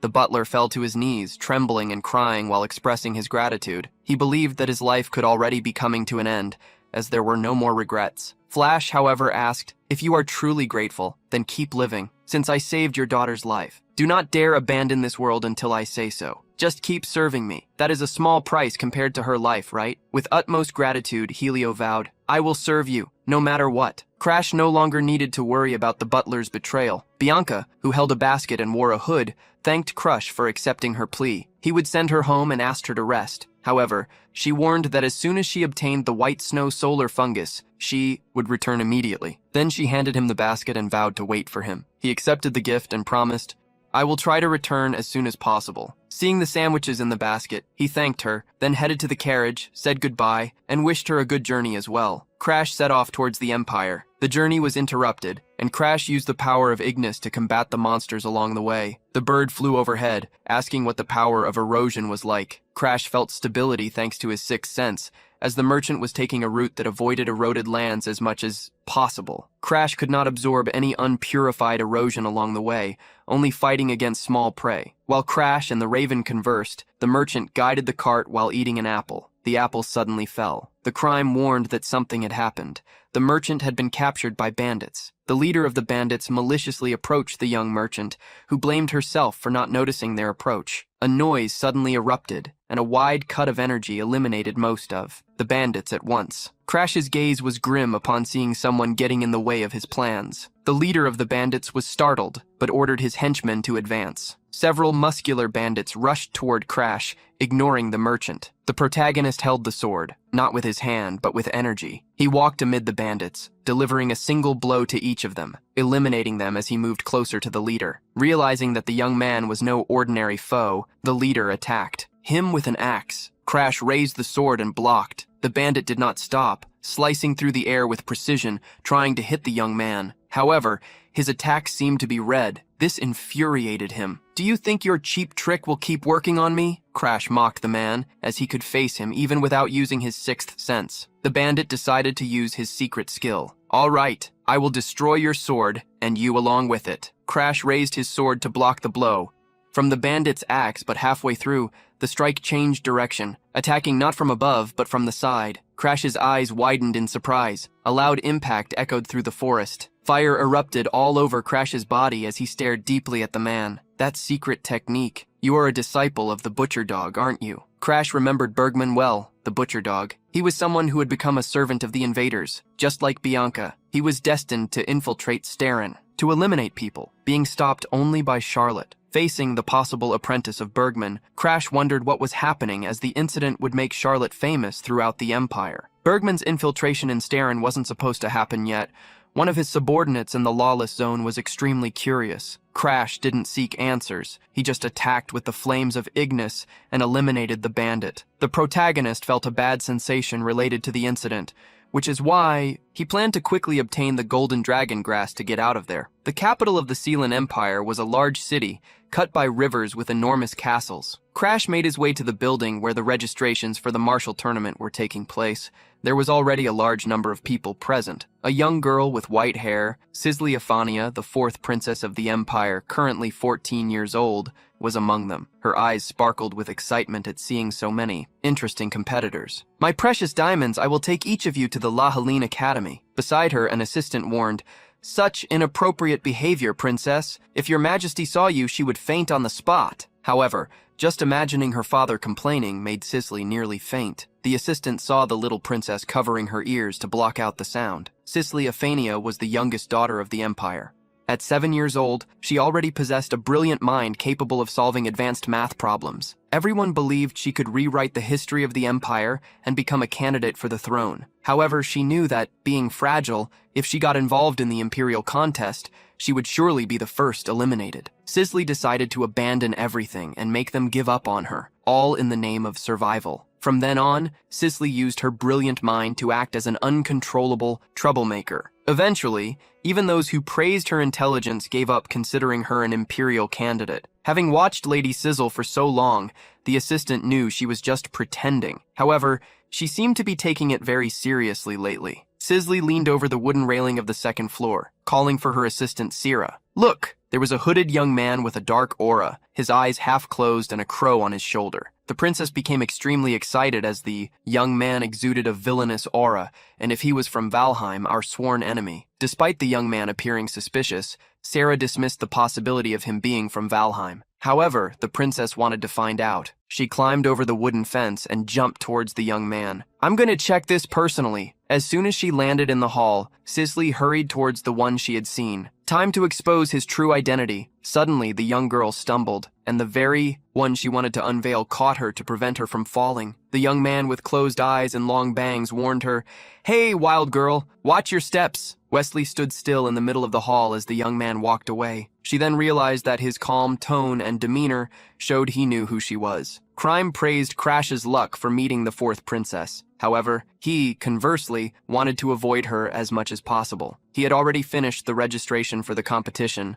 Taking the name Claude Owen, he just needed to find an inn. The first one he found was full, as were the second and third. As Crash pondered where he could sleep that night, a kindly old woman appeared. "Hey boy, are you here for the tournament? If you need a place to stay, you can stay at my house." The woman smiled gently, which made Crash accept, even with the crow thinking she was suspicious. The crow flapped its wings irritably above Crash. You! Didn't anyone ever teach you not to follow strangers? Having slept in the open many times in his previous life, Crash didn't want to go through that again. The two ended up leaving the city and went to the forest outskirts until they reached a large house. The old woman warned him that he could use the room at the end of the second floor while she prepared something for him to eat. Crash climbed the stairs, relieved to have been lucky enough to find a bed to sleep in. However, halfway up, there was a young woman with white hair. "Oh, you're the man from earlier." Crash hid his face as he lowered his head melancholically. The crow reminded him, "I warned you, you've fallen into a trap." Pretending not to recognize the princess, he simply ignored her and walked towards the room. Sisley quickly approached him before he entered the room and teased, "I'm a cute girl trying to talk to you, but I'm being ignored. Does he like boys?" Sisley ended up making the protagonist remember Darling, which infuriated him. He took off the cloak while ignoring her. "You just aren't my type. There are many prettier girls in the world." Sisley followed him curiously, asking who was prettier than her, but he refused to answer. Being followed down the hallway to the stairs leading to the first floor, Crash stopped and warned her, "Stop following me." The young woman with white hair, however, asked to talk together. "I want to know more about you." Crash thanked her for the invitation.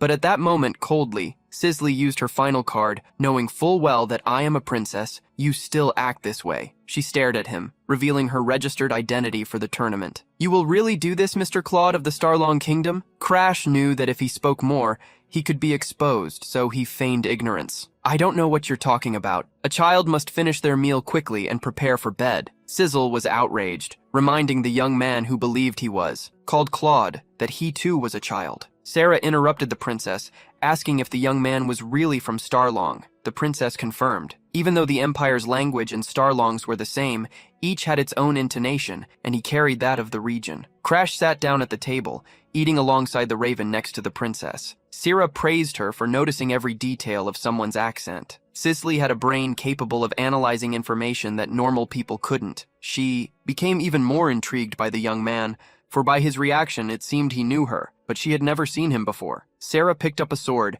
asking if she should capture and interrogate the young man. Sissy quickly interjected, changing the subject, and asked if Sarah had found out anything about her sister. Sarah confirmed with regret. As you predicted, the third Princess Sigrun seems completely different compared to a year ago, receiving the treatment of disdain from her sister. Sizzle had already noticed that Sigrun was no longer who she used to be. She believed that in this way, the first and second princes were in danger. A red rain would fall upon the imperial palace. The day of the competition arrived. Crash's punch came like thunder, launching his opponent to the other side of the arena. Everyone was surprised and heard the announcement of the end of the preliminaries. The 4 winners would advance. Everyone watched the young man with curiosity.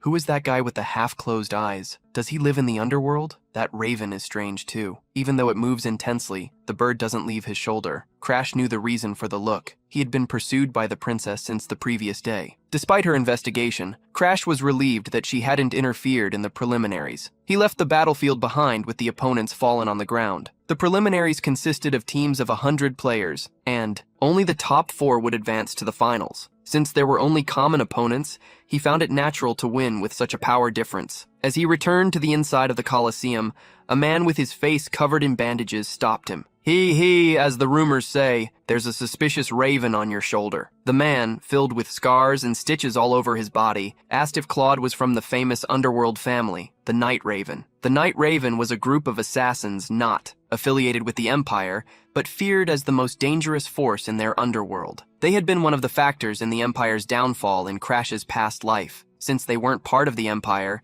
Crash didn't know much about them, but he had heard about them. After entering the academy, he stated that the man was mistaken, thinking he was being threatened. The bandaged man jumped back. Ow! Take it easy. I have no idea who is behind you. I just wanted to get along with friends from the underworld. He waved to Claude and said goodbye. Pleasure to meet you, Night Raven. And with that, he fled. As Crash appeared deep in thought, the raven on his shoulder asked if something was bothering him, wanting to help. Cream flew off, left Crash's shoulder, chased the bandaged man, and attacked him psychically before returning. The raven revealed that it had brainwashed him, proving useful by calling the bandaged man back. Crash asked what had happened to the Night Ravens. The man revealed that they had faced a crisis not too long ago, and if they were destroyed, they attempted to participate in the martial arts tournament on the orders of the new master, questioning who the new master was. Crash heard the answer. He is the second prince of the Aphania Empire. Upon seeing Crash's surprise, the raven asked if something was wrong. The protagonist revealed that the Night Ravens were a trap created by the Empire to capture nobles. They were used to manipulate the movements of the aristocracy. The imperial family had been the master from the beginning. Thus, calling him the new master is strange. The fact that Night Raven and the imperial family are originally connected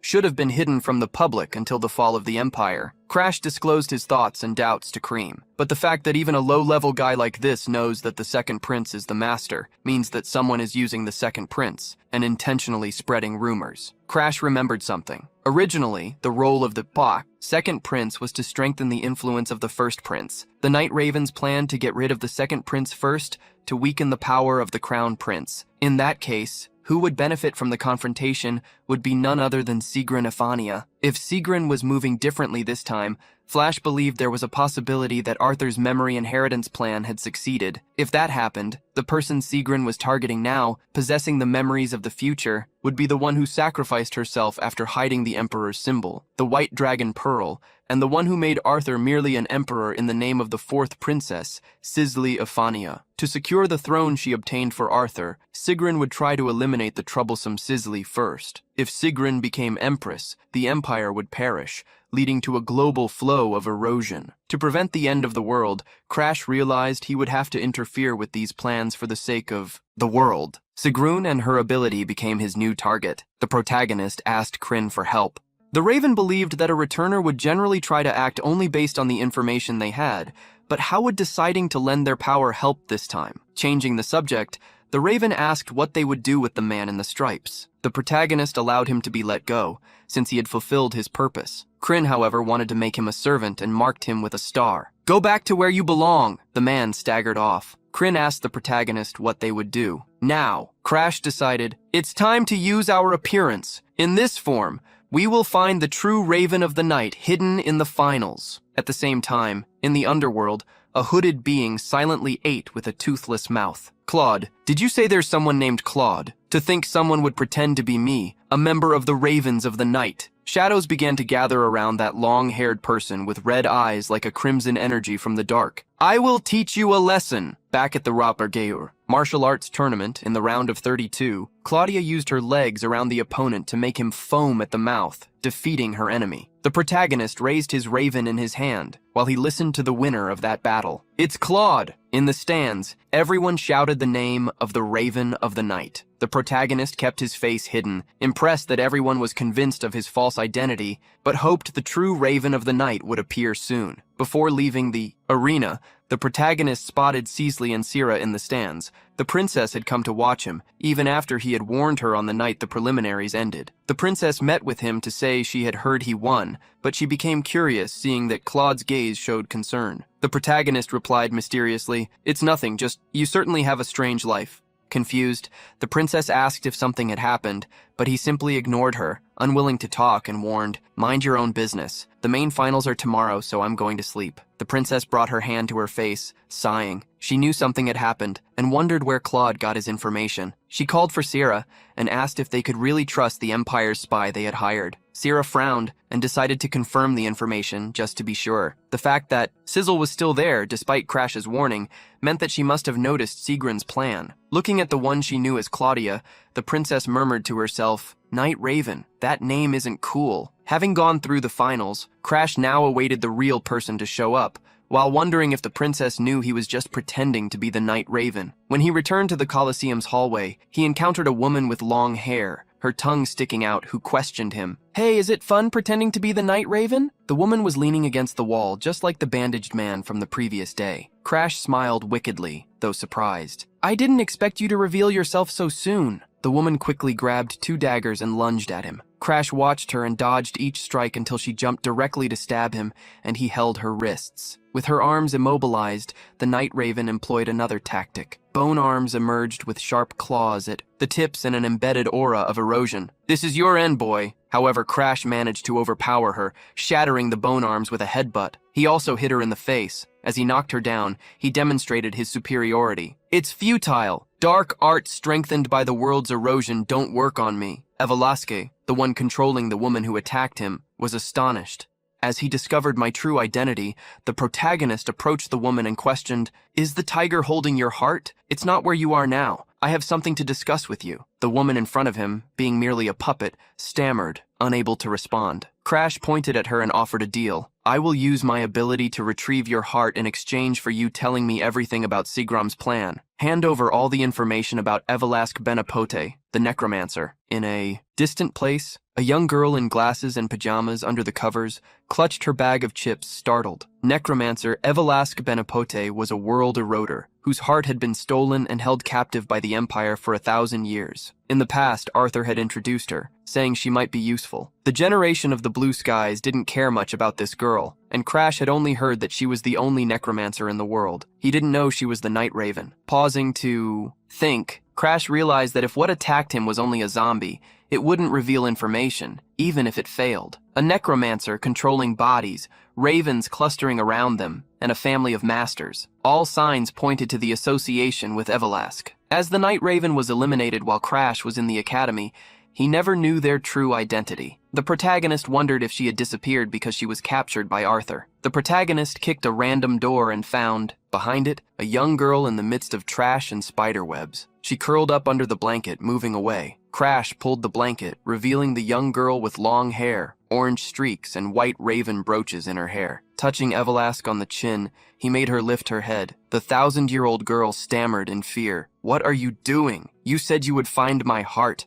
The protagonist confirmed what he would do and revealed that for this reason, he wanted to show the ability he possessed. The energy from the black hood formed a mouth in Crash's hand, trying to steal Evelask's curse, but encountered dozens of locks with so many conditions. An indirect approach would be difficult. The protagonist was straightforward. "Evelask, if you give me permission to obtain your heart, I can get it here and now." The necromancer adjusted herself and spoke hurriedly. "Yes, I give you permission." However, the protagonist asked her not just to say it, but to put all her emotions into it. Evelask didn't know how to do that, but asserted she was speaking seriously. The protagonist instructed the girl, crying, to imagine, "You are already tired of this life, aren't you? Recovering your heart will allow you to relax in this room every day. You won't have to work with zombies. You can simply eat whatever you want and play in a comfortable environment. But if you don't get your heart back, you will have to spend the rest of your life working as a puppet of the imperial family, working every day without a break." Evelask jumped up hurriedly. "No, I don't want to do this anymore." The fury of the necromancer even made the zombies around her rise. Her power created waves of energy that almost forced Crash to retreat. Having worked for over 1,000 years, Evelask cried as she pleaded, "Save me, Claude." The protagonist then revealed, "You have no choice but to trust your heart to me, right? This way, you will never have to work for the rest of your life." Evelask began to cry out, encouraged by Claude. "I don't need a heart like that. I give it to you so that I can be free." The protagonist encouraged her further. "Offer your heart in exchange for the true desire hidden within your soul, Evelask." He placed his hand on her head and asked, "Trust me." The girl cried to the point where bubbles of mucus formed. "I want to play for the rest of my life.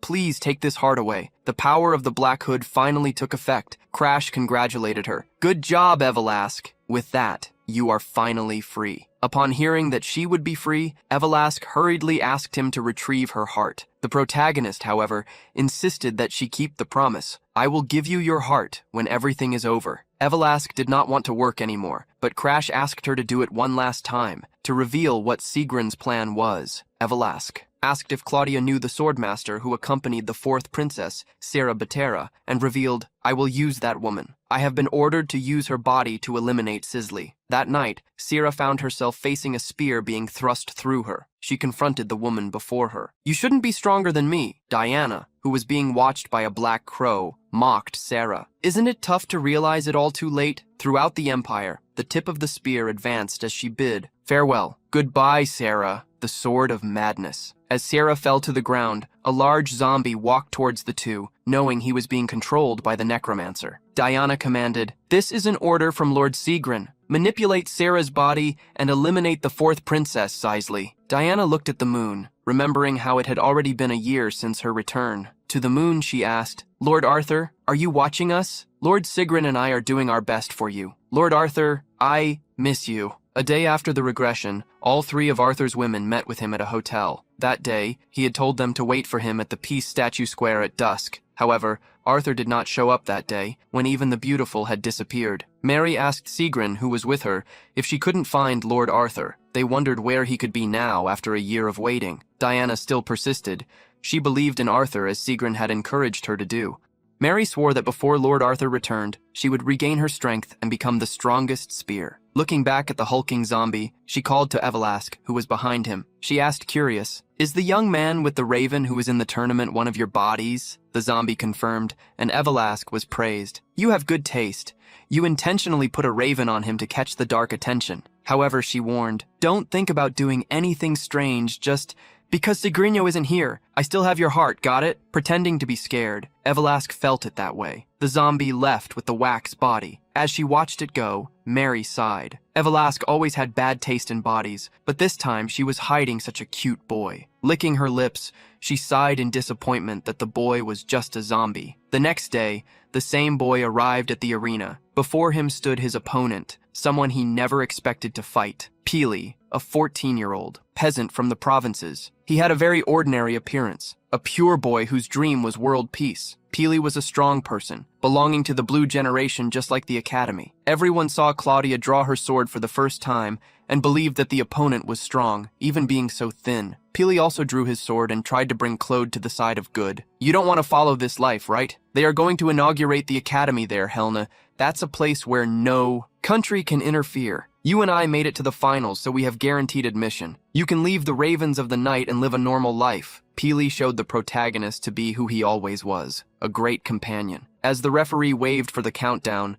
the protagonist gave a warning to the young man. If you cling too much to your hope, when you face despair, you won't be able to overcome it. Seeing that he was rejected, Peely heard the referee's whistle and advanced with a 10-meter leap, dodging as he moved forward. The tip of Peely's sword was pointed ahead, but at the last second he twisted to Claude's back, attempting an attack that was defended against. His feint read as if his sword were already known. Peely saw each of his attacks blocked. He felt as if he were facing a ghost. The protagonist remained silent, but internally, he had a deep impression of Peely, the movement technique he had created, which had developed in a region where it snows year-round. Moving as if gliding on ice, even in Rijupo, also known as the 10-league step, just like himself, strong as Annex, and striving considerably. His feints, his attack habits, even his ultimate move, Crash, which had always been following him, managed to observe everything. Therefore, Crash knew him better than Peely knew himself. While Peely struggled with the difficulty of not being able to reach his opponent, the Raven soared, witnessing what it truly meant to know the opponent. It combined with the sixth sense, moving slower than the opponent but reaching the target first. The experience caused Peely's talent to be surpassed. Crash placed the sword on Peely's shoulder and advised him, "Become stronger so that even if your hope is shattered, you can leave behind a seed of it." The protagonist struck the young man with a strong punch, lifting him into the air. Peely fell, and Claude raised his fist, allowing the Raven to land as he heard his name announced as the victor. Before Crash left the arena, he heard the young man's voice, "Claude, let's meet again in their past lives." Peely had always valued Crash greatly and had vowed to work hard to lift the curse he bore and protect the world. The protagonist had never had such a determination. The opportunity to thank this time, he told Pyle, "We will see each other at the gym." Thus, he left the young man behind with the promise that they would meet again in a box. The second Prince Sifon and Fania were celebrating, with Evelask by his side. "You came fully prepared as expected from the Night Raven. You do not disappoint." The prince planned to use the Night Raven and victories over the nobles to one day steal the throne. Evelask approached timidly. "It is an honor to be praised by your highness." The second Prince Sifon ordered her to lower her head and continue being a faithful dog, reminding her, "I still possess your heart." While Sifon was giving orders, a guard heard heavy footsteps approaching. The man bellowed, "Who are you? The second prince is here." However, as soon as the prince stood up, he came face to face with the details on the knights' armors. They were the Black Dragon Knights, who only moved when there was an order to punish criminals. Among the knights, Mary Diana walked toward the prince, warning, "If it is a Fania, we are arresting you on suspicion of attacking the fourth Princess Cecila and Fania." The second prince was shocked by the accusation. "Why would I do something like that to that idiot?" With a stern look, Mary warned, "In the hideout of the Night Raven, an order to eliminate the fourth princess sent by you was found." The prince shouted furiously at her, "Don't be ridiculous, I never wrote anything like that." He turned to Evelask, commanding, "What are you doing? Eliminate these people who are treating me like a criminal." However, the necromancer stuttered while crying, unsure of how to respond. At that moment, a young voice emerged. "Who are you saying was eliminated?" Mary's gaze darkened. She looked back and saw the princess behind Sarah. Cecila asked, "Sarah, when did something happen to me?" The swordmaster replied, "No, there just wasn't any attack.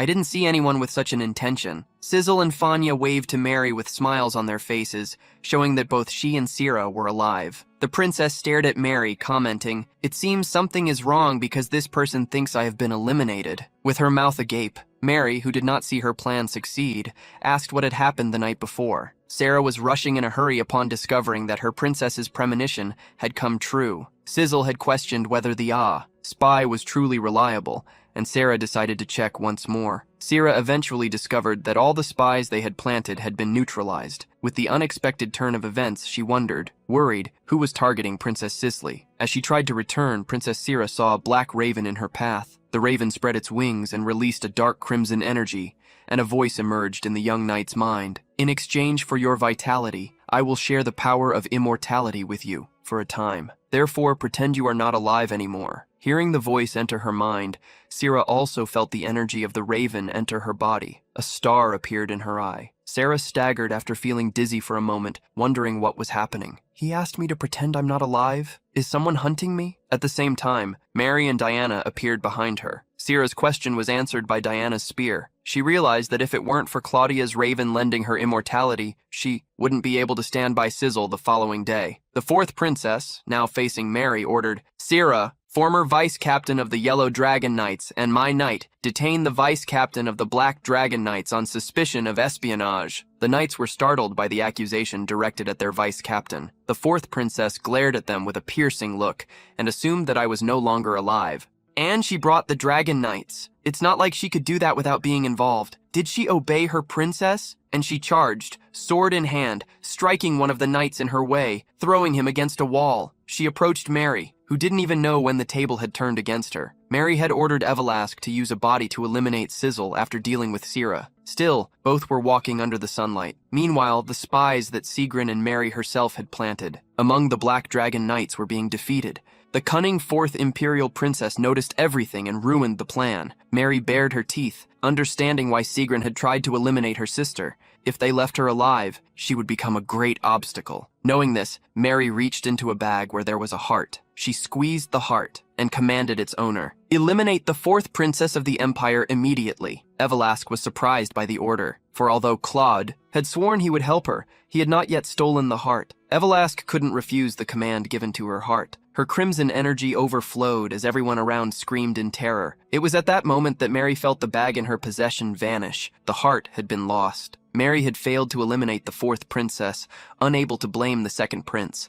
And lastly, Evelask's power had been controlled. Mary realized that she had failed in everything. Her expression turned dark and worried. Without a plan, she imagined that her last resort would be to eliminate the fourth princess personally. With everyone's attention focused on Evelask, Mary Diana felt that this was her last chance. She released a powerful golden energy and vanished using the fastest speed in the world, the ability acceleration to launch a thrust against the princess. The tip of the lance quickly approached Sizzle's neck, but ended up hitting a dense metal that carried a dark energy. Sarah gasped as she saw Claude move. Mary, being blocked, thought she had gone crazy. Like a mere zombie, she stopped. "My acceleration, called the Divine Lance." Claude mocked Mary's simplistic thought, who was shocked to realize that the one confronting her knew her. The second prince realized this was the chance to escape the accusations and shouted, "What are you doing? Arrest this person immediately!" A dragon knight took the lance from Mary's hand, while others held her back. "Diana, for attempting to eliminate someone of royalty, we are arresting you." Mary was dragged by the guards as she realized she had messed everything up. She understood that her mistake had been to act after her plan had been exposed. In the end, all she could do was wish for Sigrun and Arthur to save her. As the guards took Mary away, the white-haired princess ran to check if Claude was all right. The protagonist, however, was trembling from the impact, and even using the black flames, he was still far from the level of Mary and the others. The princess warned Claude about his carelessness, but he downplayed his own accomplishment. "As long as you stay safe, it's all right." Meanwhile, the second prince ordered back and forth, "Find out if she had someone helping her, quickly." At the same time, Claude approached Evelask to escape quickly, while red puddles appeared beneath their feet, sucking them in. Claude bid farewell to Sizzle, advising her to protect herself, especially from her brothers, before they left. The princess wanted him to at least get first aid, but he reassured her, "Don't worry, I'm used to feeling pain." Thus, the princess and her knight watched them go away. Sislin couldn't believe that Claudia had left before even allowing her to thank him. She remembered that Claudia had said she was going to the gym and decided, "I will pursue him until I can repay this debt." In a carriage in the forest, a red puddle opened up. Upon entering the carriage, Claude revealed to Evelask that it surely is convenient to have the ability to move. It would have been quite useful if there were no restrictions on its use. It was a pity that living beings could only be moved to nearby places. Evelask then handed over the golden dragon grass that he had requested. He had gone through great adventures to obtain it. At the same time, Crash tossed her a heart. "Here's your heart, as promised." Evelask was impressed and asked if she could really have it. She truly thought she would be deceived, but she realized he was different from the other invaders in the world. He was surprised by how he had been treated, and she reminded him, "You didn't use the invader's power when you stopped Mary's attack." Crash understood that Evelask had believed his story because she misunderstood the source of his power. As the protagonist lay down on the bench, the crow of crime approached. "Hey, sorry to interrupt, but I received a message from a subordinate. It seems there's a problem with your fiancé." The crow provided details.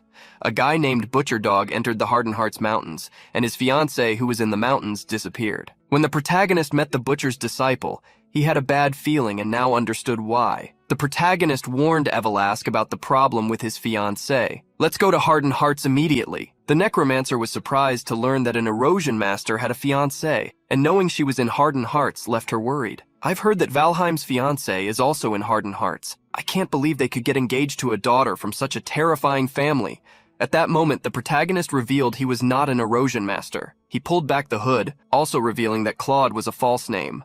The protagonist revealed his appearance. My real name is Crash Valheim, the youngest son of the Valheim family. Revealing that she had gasped in shock, she stuttered, almost flipping the carriage upside down. Valheim, Claudia was a Valheim at the same time. In a cabin in the snowy mountains of Hardened Hearts territory, a young woman was crying, blaming herself. If I had honestly said that I had the white snow sun fungus back then, Bianca would not have gone to the mountain. She was Jennifer, Hardened Hearts, the second daughter of the Hardened Hearts family. A man with a star mark in his eye tried to gather more information, asking Lady Jenica why she had gone to the mountain with Lady Bianca. Jenica revealed in tears, "Because the flower cannot be bought in the market. That idiot! She went to collect the white snow sun fungus by herself. I didn't think she would climb the mountain alone with just a book. That's why I tried to search for her with a secret group a few days ago." Jenica chased after her sister with a group, climbing the mountains while trying to get her to come back. "I will prepare anything that flaw of the Valheim needs, so let's go back." Bianca, however, warned, "Sister, Mr. Crash is not a flaw." She also wanted to know why her sister had gone there when she could have left the work to the search team. It was also the choice made by Jennifer, who kept asking Bianca to come back. "I will give you the white snow sun fungus, so let's go back. I don't even want to see your face. So as soon as you get it, hurry back to Valheim." Bianca had already planned something like that. Jenica was someone who thought that their mother had perished because of Bianca, and that's why she always hated her. Apologizing, Bianca announced that she would return to Valheim as soon as she found the fungus. Jennifer gripped her hand tightly, and just as she was about to apologize, a man with an aura of erosion appeared behind them. "May I join you?" Jennifer looked back and saw the man wielding an axe. To eliminate the entire search team using a dog-shaped iron mask, he glared at them grimly. Jenica couldn't even comprehend what had happened. One of the men from the search team had survived. He held the butcher while shouting for the young ladies to run away. The butcher cursed the man who grabbed him and interrupted his fun. Bianca held Jenica's hand, pulling her quickly so they could escape. The butcher ended up losing track of the perfect prey he had found. He began walking through the snow, laughing as he called out for the hidden girls. Jenica could hear the man making jokes, and Bianca kept her expression neutral and warned, "Sister, I promised the crush I would return with the snow-white sun fungus." Jenica couldn't believe that Bianca kept talking about her fiancé. At that moment, she had an idea. "We're equipped with artifacts different from that guy's. We can walk safely in the snow if we head towards the chasm area. That might delay him." The butcher chased after them and overheard their conversation. The two girls managed to reach the icy gorge in time. Jenica, standing next to her sister, apologized but was afraid to move on. Bianca, however, wanted to continue. She pointed to a rock in the middle of the gorge where they could jump. Jenica, however, was frightened. "If we fail, it will be our end." Bianca remained calm and warned her, "If we stay, it will also be our end." At that moment, the butcher caught up with them and tried to convince them. "Young ladies, it's dangerous to stay here. Come with me." With her back to the icy ravine, Bianca shouted, "Now!" She grabbed her sister's arm and jumped, pulling her along. The butcher tried to reach out to follow them but couldn't catch them. However, he saw that the two had fallen onto a nearby ledge where he could jump. Laughing, the butcher leaped toward them as he was still falling. Bianca shouted, "Jenica, trust me!" Jenica didn't understand what her sister was planning to do and simply watched her distance herself. Bianca jumped against the butcher's body, and they both fell into the dark gorge. Since then, Jenica had been crying, from the exit of the gorge to the arrival at the camp. She recounted the last thing she had seen. According to the search team, the place where Bianca fell had a lot of snow, so she might still be alive. Nonetheless, Jennifer blamed herself for suggesting the ravine area because if she hadn't, Bianca wouldn't have jumped into the abyss. Jennifer kept crying, berating herself. "If I had said I would give her what we had at the mansion, if I had been honest from the start, we wouldn't have encountered that monster." The man accompanying Jennifer tried to soothe her, saying, "Bianca's law must be safe." While Crash figured out what had happened, Jennifer argued with the man, "Don't say something so irresponsible. It's been a week since then. Even if she managed to escape, she only knows how to read books. She wouldn't know how to survive in a remote mountain." In the meantime, Bianca slept on a bed of warm leaves. There was a splint on her broken leg. Bianca drooled as she murmured in her sleep, "Crash, I want to see you." When Bianca woke up, she removed the bandage from her foot. It had been several days since she was surviving solely thanks to the warmth of the mushrooms. Her body was reaching its limit. After falling into the ravine, she continued to wander aimlessly towards the highest point where she could be rescued. She found a place where the warm mushrooms grew. As the name suggested, they naturally emitted heat. She endured the cold thanks to them, managing to find a cave. There she kept safe, using a survival book as a reference. But the cold, her injuries, and malnutrition brought her to the brink, causing her to constantly fall asleep. She wondered if she would be able to hold on. What kept her mind occupied the most was the promise she made to Crash. At that moment, a man with a dog mask sniffed the air, finding his prey. Unbeknownst to her, the hunter was approaching the cave where Bianca was. Hungry, she left the cave in search of food. She found an acorn, perhaps dropped by a squirrel. The moment she bent down, an axe flew towards her, hitting a tree. The tree was cut by the axe and fell onto Bianca. The fall created an impact that raised the snow around. Bianca had rolled on the ground, dodging. Before her, the grim hunter emerged with a look of irritation. "What a scary thing! You aren't changing your expression at all." The dog-masked figure never imagined he would have so much trouble just to hunt a Valheim's wife. Lifting Bianca, he advised her to stay quiet. That way, she might have the chance to go home. He stole the ornament from her hair, something that looked expensive. "If I sell this, I can get some money." Bianca missed home. The days that should have been fun reading books while watching Crash train, all the days spent by his side, left some impression on her heart. Even without emotions, she knew those moments were enjoyable.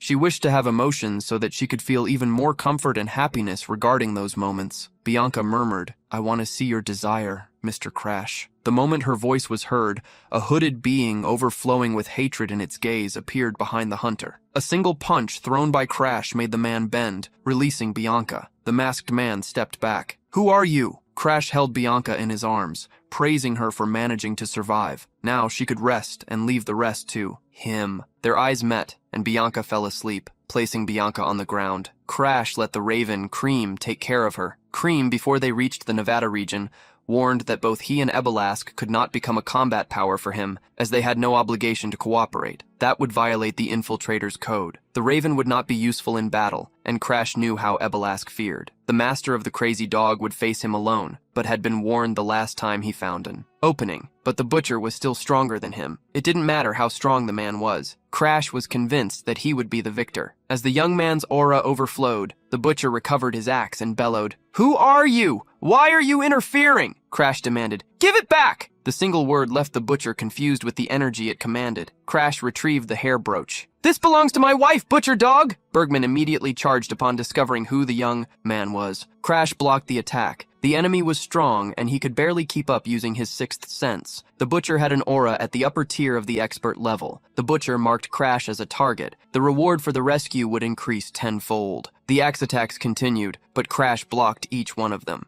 The protagonist was able to launch wide attacks, but the axe strikes also blocked him. The grinding combat continued, and the butcher laughed maniacally. "Are you going to keep blocking an attack?" He managed to push Crash back. The blow hit him and knocked him away, causing him to drop his sword. Having enjoyed himself, the butcher now planned to finish the battle. However, looking around, he realized the boy had vanished, while Kryn watched the fight sitting on Bianca's head. The butcher tried to sniff out Crash. The protagonist emerged as he stood up. He had covered himself with snow. He attacked the butcher with a punch to the side of his body, causing internal wounds to his ribs. Even with the blunt sword strikes, Crash couldn't expand his dominance against the brute force of the enemy. To charge a more powerful attack, he used the flames of Ignis, seeing that the boy was truly determined to eliminate him. The butcher's eyes widened in complete shock. Before the fire attack occurred, Crash felt the world around him shake. The Ghost Bond skill had fallen upon him, sealing his movements. The butcher's voice reached his ears. "How does it feel? Can you withstand knowing that the rescue team would arrive soon?" The butcher didn't stand still. He attacked Crash from behind to finish him off before anyone could interfere. Crash felt his senses being destroyed. The secret technique seemed to use sound to channel aura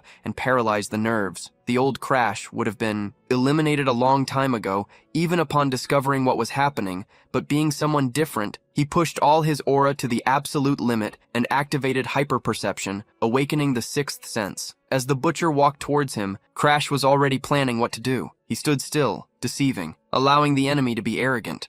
The butcher attacked, but the swing of his staff was just a bluff to see if the boy was really trapped. With skill, Crash saw the attack pass through him without doing anything. The butcher had previously noticed that the boy defended himself in an abnormal way. There was a possibility that his ability was not active. Therefore, he kept his distance, knowing the young man was dangerous. That was not enough. Crash, with his eyes closed, shattered the handle of the axe and his flame-filled sword, surged towards the man with the dog mask, realizing he would have to be even more cautious. The butcher began to taunt the young man, reminding him that he could still attack his young wife, but Crash did not fall for the provocations. When he saw the boy look in another direction, the butcher jeered, "What's wrong? Are you finally suffering from phantom binding?" With such an idea, he conjured an ability that summoned various ghostly axes. The battle technique advanced on Crash, who sighed, lightly with the sword above his head. The protagonist blocked each of the attacks, but the pressure on him was immense. Next to Cream, Ebelask, also in bird form, asked if the young man would be okay. She really wondered if she should step in, but if it were her to eliminate Bergman, his master would hunt her down. Bergman's master was the so-called Mad Dog, a monster that would hunt her to the ends of the earth. Suddenly, Bergman walked towards Bianca and the birds, and Ebelask noticed and lifted her wing. She did not want to be a coward who does not honor her debts. At that moment, Kryn pushed her, throwing her aside. Crash had chosen to fight this battle, and the Raven wanted to see him win. Therefore, he asked Ebelask to have a little more faith in him. Ebelask tried to calm herself, swearing she would find a way to bring Crash back to life.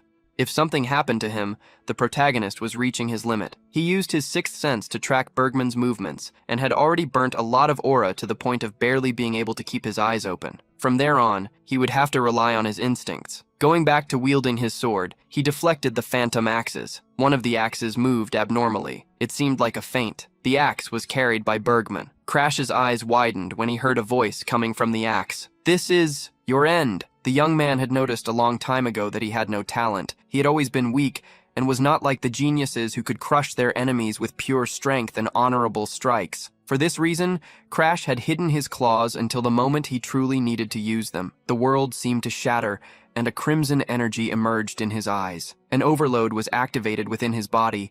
An erosion that devoured the flames took shape. Using the flames of Ignis, he converted the world's stored erosion energy in his body into raw power, forcibly breaking his physical limit, able to maintain this state for only 3 seconds. Crash's body was already showing signs of collapse when a red liquid flowed from his eyes, unleashing all his power in a single attack. He planned to end the battle at that moment. The butcher was taken by surprise. He couldn't even follow the boy's movement with his eyes. Knowing he would perish if he did not move, he opened his mouth, activating a ghost echo ability. Crash's attack missed the butcher's vital points. The sound of the echo had distorted his vision at the last second, causing him to hit only the shoulder with his free hand. The butcher channeled crimson energy into it.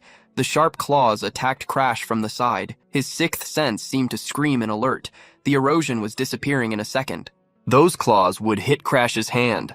A mouth emerged. He would not be defeated easily. Crash's arm was hit, and the hand that carried the devouring mouth detached from his body. As the arm continued to fall, the mouth unleashed a devastating power, and Crash's eyes shone with an intense silver energy. Even Kryn was shocked to see such power at the moment when his life was at risk. Crash's focus reached a state of absolute omniscience. Even a drop of water falling with the snow could be distinguished upon touching his body.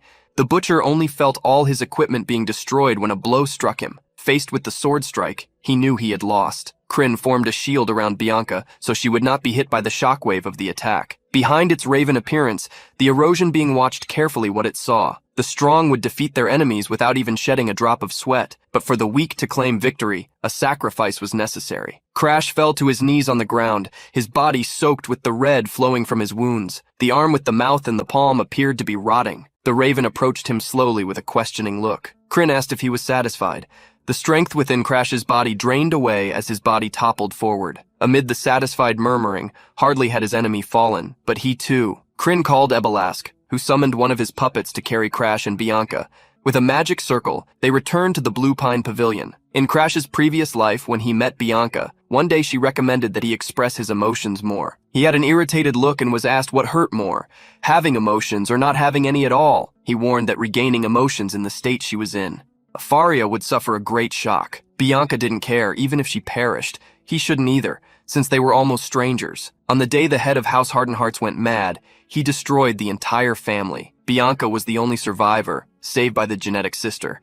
After that, House Valheim decided that the marital alliance was no longer worth it. and broke the agreement. That meeting was for the two to say goodbye, as they would not meet again. Crash warned, "If you do something that puts you at risk, don't expect me to save you." He used the power of the cursed devourer and set Bianca free. It took a long time for the snow doll's curse to be devoured. After finishing, he asked how she felt, but the moment she regained her lost emotions, she became a monster. Years later, enemies of the Ephania Empire, wizards from the Starlun Kingdom, were attacking the frozen areas. They blamed the fall of the second prince of the empire, defeated by hardened hearts. To prevent emotions from leaking out, the empire sent the King of Poisons. He was the one who caused the madness of the head of House Hardened Hearts, which made him destroy the family and start a war. They remembered how, eventually, the White Witch had eliminated the King of Poisons and retreated to the Ice Palace. At that moment, as the duo was talking, they were attacked. The one who orchestrated the attack had been Crash. However, the attack made him be seen by a group of hidden soldiers. Crash had to flee, and amidst the snow, came across the castle where Bianca lived. He wondered if he really had to ask for her help. He banged on the gates fervently, asking Bianca to open them.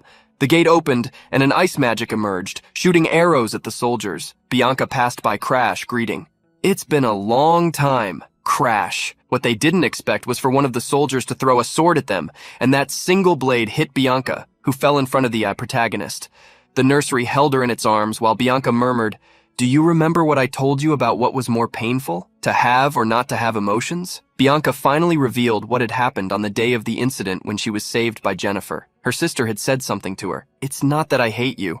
I actually hate myself for feeling this. You are not the kind of child that people should hate." Hidden in the chest, she had to wait for the moment when it would be safe to come out. At that time, when she had no feelings, she didn't understand her sister's words. Feelings were contradictory and complex. Therefore, even when the Hardened Hearts house, which had made her suffer, collapsed, she felt nothing. Now that she knew such a feeling, she finally understood her sister's words. Jennifer loved her. She wished her heart had awakened earlier. They could have shared good moments with the family, talked to them, and maybe that situation wouldn't have happened. Bianca even thought that perhaps if everything went well, they could get married. Crash watched Bianca's farewell until the very last second she was alive. With that memory in mind, he woke up thinking of her. He felt someone touch his hand. Hearing Crash call her, Bianca said, "I am right here." The cream was sitting on him, watching him finally wake up while he wondered if he was in the Hardened Hearts house. Bianca asked if his arm hurt. The first thing he did was reprimand her for going to the mountain alone. She was confused because the idea was to get the warm snow fungus for him. Sighing, Crash sat up in bed, propping himself up with the only arm he had left. He took the brooch and put it back in Bianca's hair. With a smile, he stroked her head. "Thank you.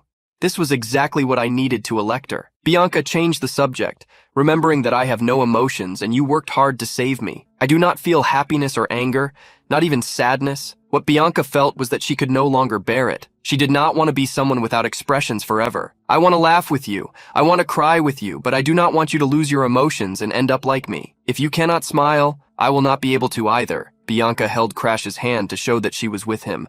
The crush asked her not to worry and revealed, "Unless you are the direct target, the effect of the curse is reduced by half." Upon hearing such words, Bianca made the request, "Please help me find my feelings again." The power to steal curses awakened within Crash when the second seal was unlocked, the one that required him to become the most important person to Bianca. Emotions flowed into her. That was the plan from the beginning. Crash extended the arm that was left to him in her direction, and among the bandages that hid the wounds, a tongue emerged. He smiled at the young woman, who jumped onto him, hugging him while crying rivers of tears. Crash always doubted that Bianca could express her feelings. How would the world now seem gray like before? Having cried for several minutes, Bianca's nose was swollen. She lay down on the bed with Crash, watching her return to her emotionless expression. Crash wondered if she was still processing all the feelings. Someone knocked on the door. Jennifer announced her presence and asked for permission to enter. Upon entering the room, Jennifer was surprised. "Bianca, what happened to your eyes?" Crash asked why Jennifer was there. She announced that her brother had asked her to invite Bianca for lunch. Since Crash was unable to move, she informed that they would bring his food to the room. Crash understood that this was a way to allow the family to talk to Bianca. Without even looking at Crash, Jennifer walked away. In Crash's past life, it was around this time of year that Jennifer had apologized to Bianca. The protagonist gave guidance to the young woman who had regained her emotions. If Jennifer changes her tone of voice, don't feel that you have to forgive her if you don't want to. Just ignore her. When this is over, we will go home together. Upon hearing him, Bianca looked side to side and, preparing herself, smiled to show she was happy. Bianca said her goodbyes and Crash waved at her. Immediately, he asked Ebelask to lend him his ears. Rats followed Bianca to listen to the Hardenhearts family conversation. If Crash threatened to destroy the place, should they say something to Bianca that displeased her? Cream, however, warned that he needed to worry about his arm first, and questioned him. Do you really think you can steal my immortality at this stage? As expected from a sharp returner, as always, shaking the stump that was his lost arm, Crash asked Cream not to worry. That was nothing a saint of the Holy Land couldn't fix. The Holy Land of Freedom was one of the 4 great nations. It was said there was a saint with divine powers capable of even resurrecting the departed. Cream questioned if he thought the family would spend a fortune to help him. However, Crash had another solution. He could change who would do the job. Cream was startled. So that's why you recruited her? Crash smiled mischievously. If it were Ebelask stitching a lost arm, it would be child's play. The little rat on Crash's shoulder smiled shyly. Cream cursed him for being a calculating bastard. However, it was just a coincidence. Crash never planned to lose his arm. The Raven questioned him if he thought he could restore his arm. He envisioned an item that might help him, the Sword of Darkness. The being behind the Raven was even more surprised. The Sword of Darkness, a legendary swordsman who had roamed the world. He was a genius of the raiding movement, known for eliminating enemies before they could see his blade. He was the most valued subordinate of the Crimson Garden. Kryn furiously rejected the idea. The swordsman was his masterpiece, and he would not give him up. Crash smiled at the Raven, questioning whether Kryn did not want him to become even stronger. Seeing the Raven make a fuss, Crash recognized that he cared about all the subordinates. Finding the weakness of the Crimson Garden, the main body, was actually simple. Arthur had already said that the Crimson Garden saw through the eyes of the subordinates, which is why it grew unknowingly tethered to them. With a saint by his side, if they continued to heal the subordinate while forcing him to answer questions, they would eventually find the location they wanted, just as Arthur had done in the other life. Crash planned to use such a method of persuasion. He remembered how the raiding style of the swordsman still existed. With a smile, he instructed, "You do not see everything. If you transplant the swordsman's arm into me, I can bring his legendary technique back to life." The Raven was surprised, turned his back to Crash, and wondered if that would be the subordinate's wish. The Raven told him to wait 2 days, and Crash thanked him. Thus, he managed to solve the problem of the lost arm. Now he would have to wait to see how the Valheim house would react to the news sent to them.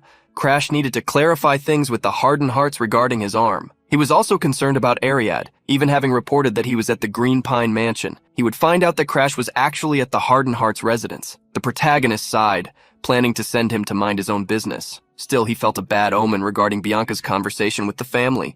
She gave a straightforward reply. "I refuse," the elder brother of the Mariokan Hardenhearts demanded.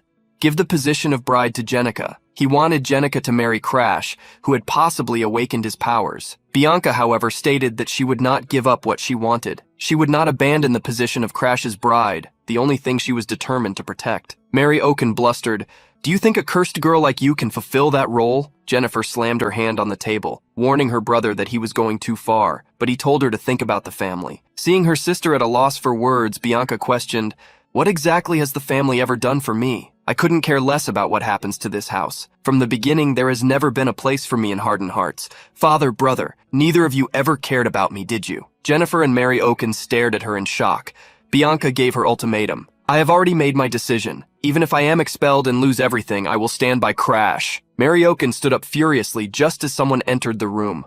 The person was Crash, who claimed to have overheard the conversation and that he could not ignore it. Mary Oaken tried to get him to leave the room, asking him to rest. Crash held up 2 fingers to him.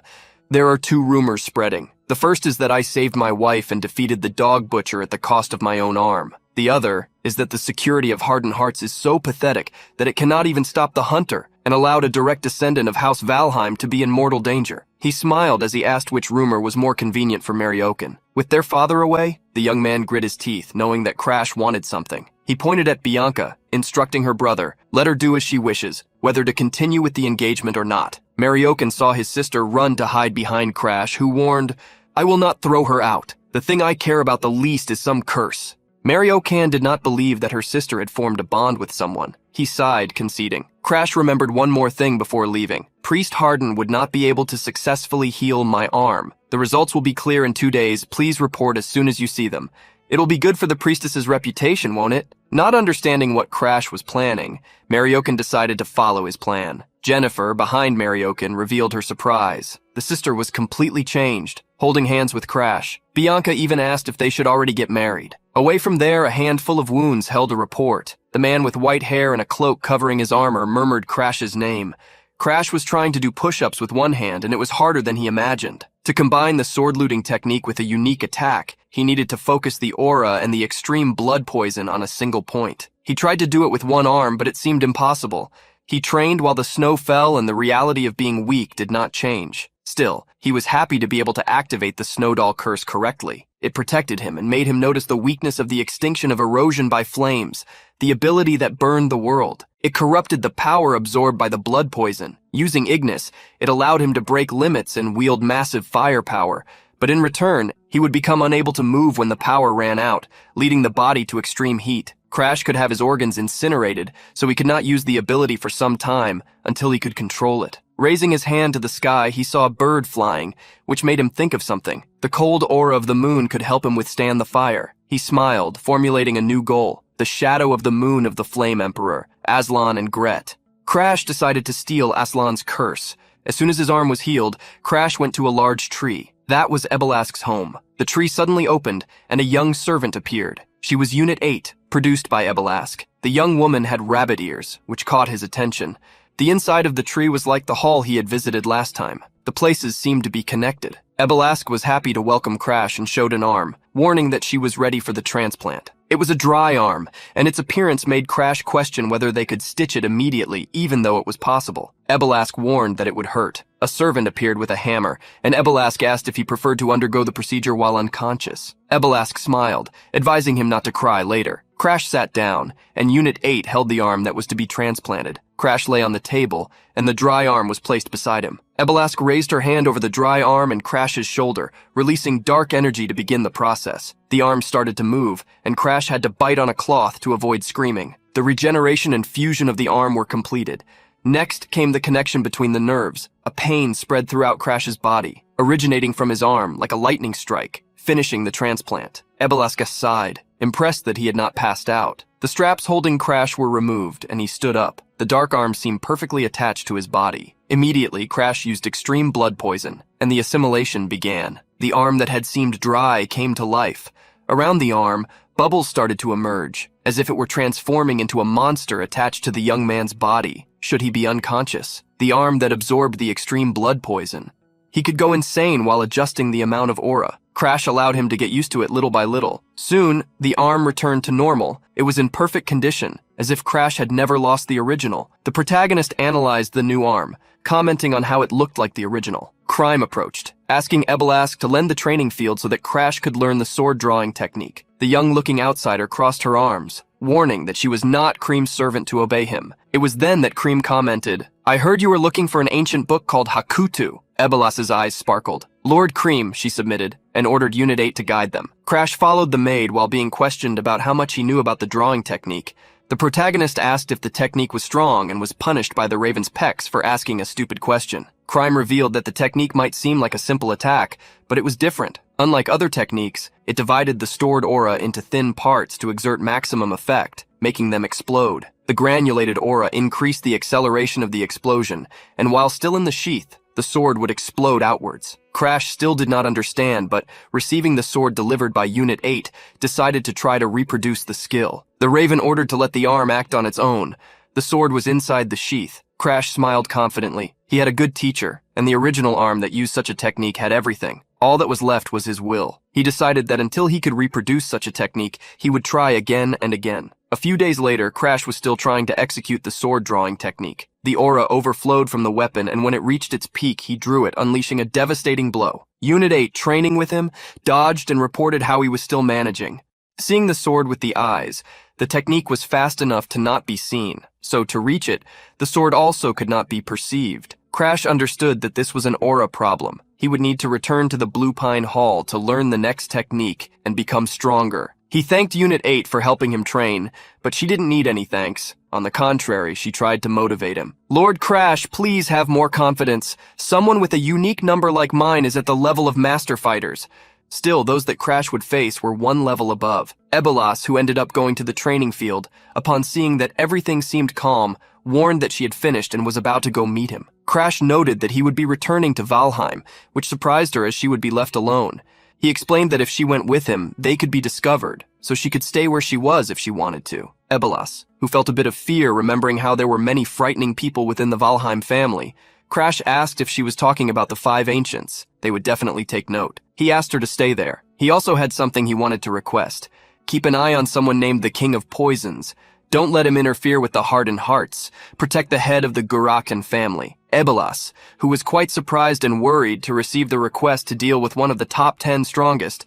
It wouldn't be easy, but since the mission was just to protect someone, she believed she could manage. Crash smiled as he thanked her and asked her to let him know if she needed anything. Ebelas sighed, for Crash didn't even imagine what she wanted to ask. Unit 8 asked her master if everything was all right, and Ebelas commented to her subordinate that in the past she would have followed Crash, but if she remained with him longer, she would eventually see him as her old companions. Ebelas didn't know what she would have to face alongside Crash. He could find several dangerous corruptors. With a dismissive smile, the young woman in simple clothes asked if it would not be better to continue being someone who just stays at home. Still, she swore that if any danger threatened Crash wherever he went, she would return the favor he did for her appropriately. Ariodi welcomed his master, carrying Bianca in his arms. The protagonist asked if something had happened. The butler informed that the head of the house had asked about him regarding the report that Crash was with Lady Bianca. The area of stated that the message had been faulty. As the messenger always underestimated him, he made careless reports to the main house. He blamed him without a doubt and dismissed him. Crash thanked the butler for taking care of everything. According to Ariodi, soon the head butler would reassess Crash. The protagonist thought such a thing natural. The head butler was the one who commanded all the butlers in Valheim, the only one capable of evaluating the direct lineage. It was she who determined the future treatment of the lineage based on the test results. Dealing with a master-class head would be a problem to steal the lunar shadow form of the Flame Emperor, Aslan Ygritte. Crash needed the power of the family. He imagined that the time had come to prove his strength. He asked if anything else had happened. The butler reported that Darling Danfarian had told him to deliver the materials as soon as Crash returned.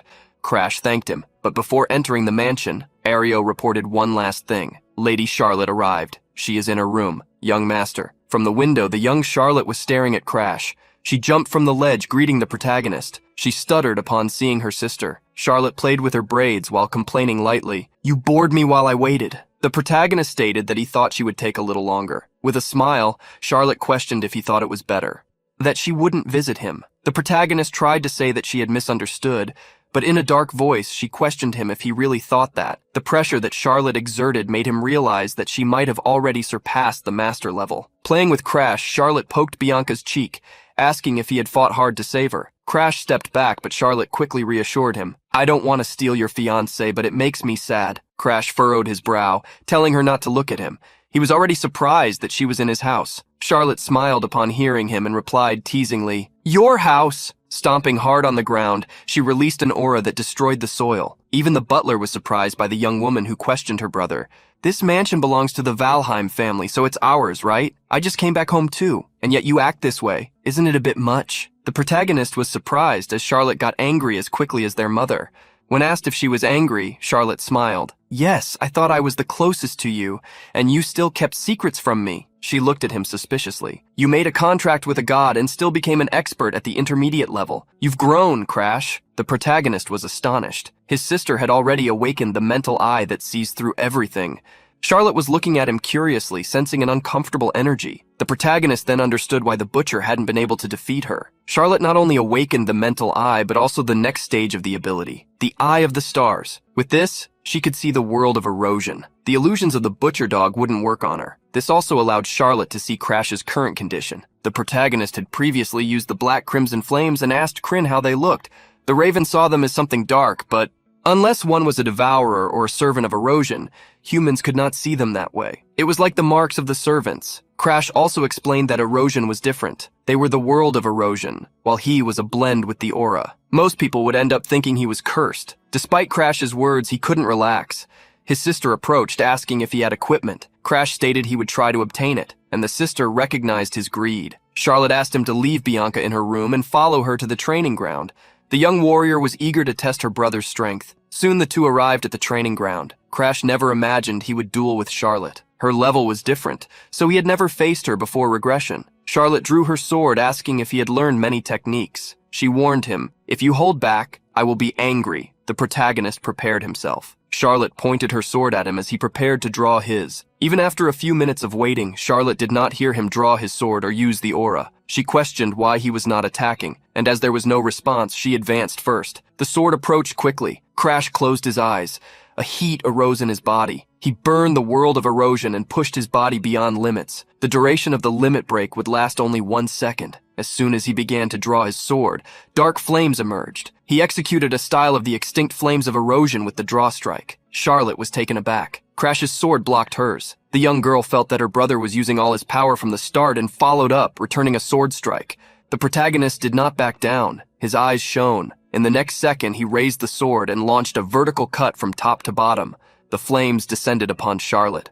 Breaking his sword, Charlotte felt that her brother was still hiding something. As the sword had broken, she conjured the aura of the sword to replace it. Against the symbol of a master swordsman, Crash could not defend himself. The sword in his hand flew away. Charlotte wanted to see what her brother would do without the sword. An eroding energy gathered in his hand at the center of his palm. A mouth appeared. The thrown sword pierced through the mouth in Crash's palm, and he used it to make a thrust. Charlotte looked to the side, surprised. The sword had passed by the side of her face, blocked by the aura she was exerting. Crash recognized that, with the current strength he possessed, he could not pierce her aura, but at least he had managed to reach her. The sword that left Crash's hand passed by Charlotte's hair. She looked to the side, her eyes trembling with surprise. Crash had not been able to penetrate his sister's aura, but he had shown that he could reach her. After they ended the duel, Charlotte analyzed what had happened. She had never imagined that Crash would even be able to touch her aura flow. The aura flow was the unique power Charlotte possessed because she was loved by all the gods. It existed as a great current surrounding her entire body, a perfect barrier that no one weaker than her could break. Of course, weaker people could not touch her, but even those at the same level had never managed to do so. Charlotte, having defeated everyone she had ever faced, never imagined that her brother, Crash, would be the first to touch her aura flow. Even though he had been holding back, not even using sword techniques, and only making use of aura on his sword at the end of the fight, Charlotte saw such a feat as incredible. Walking through the estate's garden, watched by birds and crows, Charlotte showed concern. If Crash's attack had hit her properly, it would have been her end. Ariad interrupted the young woman's walk. Charlotte spoke first, asking if Crash's arm was all right. The butler nodded. Yes, he is fine because he is Lord Crash. While Crash rested after losing consciousness as soon as the duel ended, Charlotte and the butler talked. The young woman asked about what her brother had said about going to Laheln Academy. Leaving the estate, she left behind a comment that blended with a wish. There are 3 weeks left until this year's enrollment. That is enough. As your sister, I will be going ahead to wait for you. Thus, Ariad bid farewell to his lord's half-sister. A few days later, Crash visited the alchemical mansion of the Danfarian family. Darling welcomed him with great joy to show what she had prepared. Before him stood something that looked more like a meat cake. Look, the nameless spirit remedy. It's complete! Crash picked up the medicine and examined it cautiously, since Darling had prepared it in only 1 hour. Sitting on the young man's shoulder, the crow commented, "His skills seem reliable. Crash, ask if there is a training ground here. This spirit medicine needs to be taken in a wide area." The protagonist asked Darling if he could borrow the training field. Darling did not mind, as he also thought Crash should go there, since he was taking that kind of medicine. The protagonist was confused by the way Darling referred to that pill. When he arrived at the training field, Crash took off his shirt and sat on the ground, eating the pill. Confused, he noticed that the crow Crim was showing a sinister look. Worried, the protagonist asked what kind of medicine Darling had made him drink. Surprised, the alchemist asked if he really did not know. Crim revealed to Crash, the spirit medicine is called the New Dragon's Cry Transformation Pill. There was a saying that went, "Cry out 9 times and you will become a dragon." Just as muscles are rebuilt after being torn apart, the pill destroyed the body and aura in order to make them stronger. Showing his true colors, the erosive being from the other world mocked him. "You were used to pain, weren't you? If you endure this 9 times, you'll become stronger." Darling was confused as he watched the crow on Crash's shoulder cawing. The protagonist remained silent and eventually commented, "I can feel heat building up inside my body, but it's nothing unbearable." Crim was shocked, unable to understand what was happening. The protagonist explained that he had felt as though he were inside a fire for only a second, but now all he felt was a sensation of warmth. Scratching the back of his neck, he revealed that he had already gone through a similar experience, so it was not a big deal. Crim cawed furiously. What kind of life did you live in your past life? Mysteriously, Crash merely stated that there were many things that Crim did not know. While the two argued, Darling, standing between them, began to think that Crash was going crazy as a side effect of the medicine, since he was talking to a crow. Krim managed to compose himself and told Crash to absorb as much of that energy as possible. The more he concentrated, the better the absorption would be. The protagonist closed his eyes. Flames appeared around him. Watching him closely, Krim could not help but internally praise the incredible focus the young man displayed. He had already seen Crash endure the pain of internal burning and nerve reconnection, but this could still be dangerous for him. Among all the regressors Krim had ever seen, perhaps Crash was the one who had endured the most pain to achieve his goal. Even so, he planned to force him to get up if the boy reached his limits, because he had promised to stay by his side. With his eyes closed, Crash felt as though he were underwater. His aura was like a vast lake. Until now, he had been able to refine the quality of his aura through the secret techniques of the Blue Pine Hall, but after drinking the transformation pill, he quickly advanced from the mid-expert level to the high-expert level. This meant that Crash could finally say that he was on the same level as the geniuses. Krim was surprised when he saw the young man's breakthrough. "You are stubborn. You even burned away the remnants of the 9 Cries dragon transformation pill with Ignis." Standing up, Crash stated, "You have to be like that if you want to face opponents stronger than yourself." He looked at the crow. "That includes you." Krim snorted lightly at the challenge. Suddenly, Darling and Bianca ran onto the training field, asking if he had finished. The protagonist was surprised to see that they had been waiting. Darling revealed that Bianca did not want to leave because she was waiting for him, so he decided to keep her company. Bianca looked at Crash and declared, "Because, as a wife, I must always stay by your side."